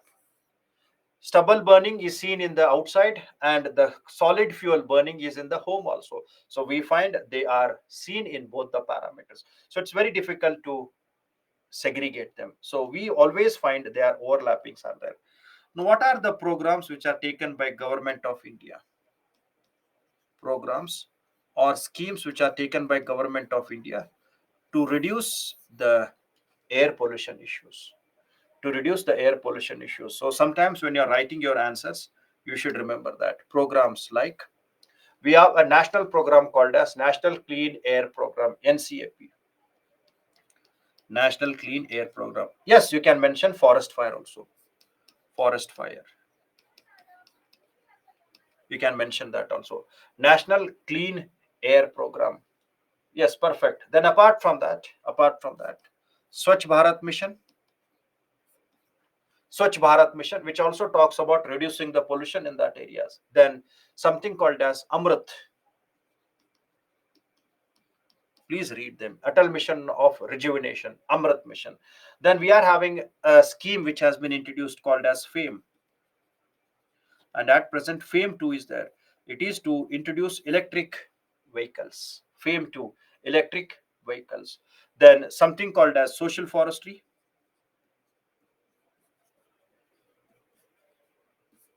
Social forestry. And the scheme which was introduced to provide subsidized LPG gas. The scheme which was there to provide subsidized LPG gas. What is that scheme? subsidized LPG gas to the people there. Subsidized LPG gas, Ujjwala scheme. Ujjwala scheme. So you should always make references of these Ujjwala scheme, which is there. Then we have directly frog leaped, jumped from Bharat stage 4 to Bharat stage 6. We have jumped from Bharat stage 4 to directly Bharat stage 6. Bharat stage 6, that is the vehicles, two-wheeler and four-wheelers, where the standards have been mentioned from Bharat stage 4 to Bharat stage 6. We don't have 5. We have jumped directly from stage 4 to stage 5. Leapfrogging to get efficient engines so that they can reduce the release of carbon monoxide, nitrous oxide, etc. Right. Then if there is a pollution which has increased, then emergency plans are also there. Emergency plans are also there. And these emergency plans, which generally are seen in the cities like Delhi, we refer them as the graded response action plan. Graded response action plan, GRAP, which can be seen in Delhi and other areas. Graded response action plan, right? Then apart from that, you can also give, yes, smog towers you can give, then housing schemes where ventilated houses are created, housing schemes where the new houses which are created, they all have ventilation, they all have ventilation. So this is what you should remember whenever when you're writing any answer on India's perspective. That is, India has both outdoor air pollution as well as indoor air pollution. So this structure you should keep in the mind. And if you mention two or three schemes also, your work is done. If you mention two or three schemes also, your work is done in the context of the air pollution parameters, right? Then in the context of India, in the context, this is what you have to keep. Ideally, you should keep this in the mind. You should keep in the mind, right? Then in the context of India, you have to understand certain facts. Facts. The nodal agency, the nodal agency and its functions. Nodal agency and its functions. So we created Central Pollution Control Board, and this was established under the Water Act in the year 1974. Under the Water Act, you should be very careful with the acts. On 22nd September 1974, under the Water Act, then it is entrusted with the powers and functions under the Air Pollution Act. So powers and functions means it can impose fines and penalty. So sometimes when the festivals are there, if you make large amount of pollutions, then it can impose fines, it can impose penalties. It is having the authority of imposing the fines and imposing the penalties. Not only in the air pollution, even in the solid waste also they can impose. If large amount of the debris are thrown, then they can impose fine, they can impose the fine. Then third aspect is that it provides technical services to Ministry of Environment and Forest. It provides technical assistance to Ministry of Environment, Forest and Climate Change under the provision of 1986 Act. So remember three acts. You don't have to write them in detail. 1974 Act, 1981 Act, which provides the power to that. Then 1986 Act, along with which it says that it provides technical assistance to the Ministry of Environment, Forest and Climate Change. Then it coordinates the activities of the State Pollution Control Board. So it makes a coordination between the center and the state, where the every state government will have their own State Pollution Control Board. State Pollution Control Board,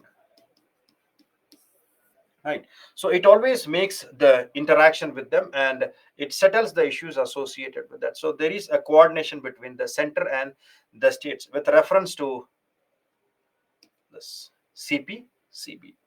Right now, next aspect is it is an apex organization. Apex means highest nodal agency, apex organization in the field of pollution control in the technical wing. Now, generally, when we talk about the outdoor air, we always talk about the outdoor air and its air, ambient air. So ambient does not mean that it is a purest among that. Ambient air means it is the air in its natural form without pollutants. Air which is in the natural form in the atmosphere without pollutants.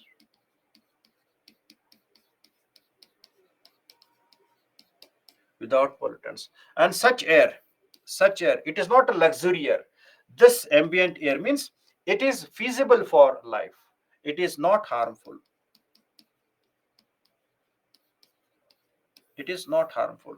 So ambient air means the natural air in the atmosphere without the pollutants. It is not harmful. It means that it has certain particles, but they're not harmful. They do not make any threat. So don't make ambient as luxury. Luxuries are different, ambiency is different. So ambient means they have certain particles, but they are not threatening. They are not threatening. So such quality of an air, we refer that as ambient air, and this quality is always gauged with certain parameters. So we refer that as the quality of outdoor air in the surrounding environment, which is typically measured near the ground level, away from direct sources of pollution. So here it is referred as the air which is not harmful. It means that it has particles. It has particles, but they are within the limits. It has particles, but they are within the limit. Within limits. So hence, whenever when we talk about ambient air quality, we measure them with the limits of maximum and minimum. So we always measure them. We always measure the particles in that based on maximum and minimum parameters. So I think we can have a break here and we'll meet at 6 p.m. That's your usual break, right? So we'll meet at 6 p.m. Right. So this half an hour break. So we can meet at 6 p.m. and then we will discuss the further approaches.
ಇಲ್ಲ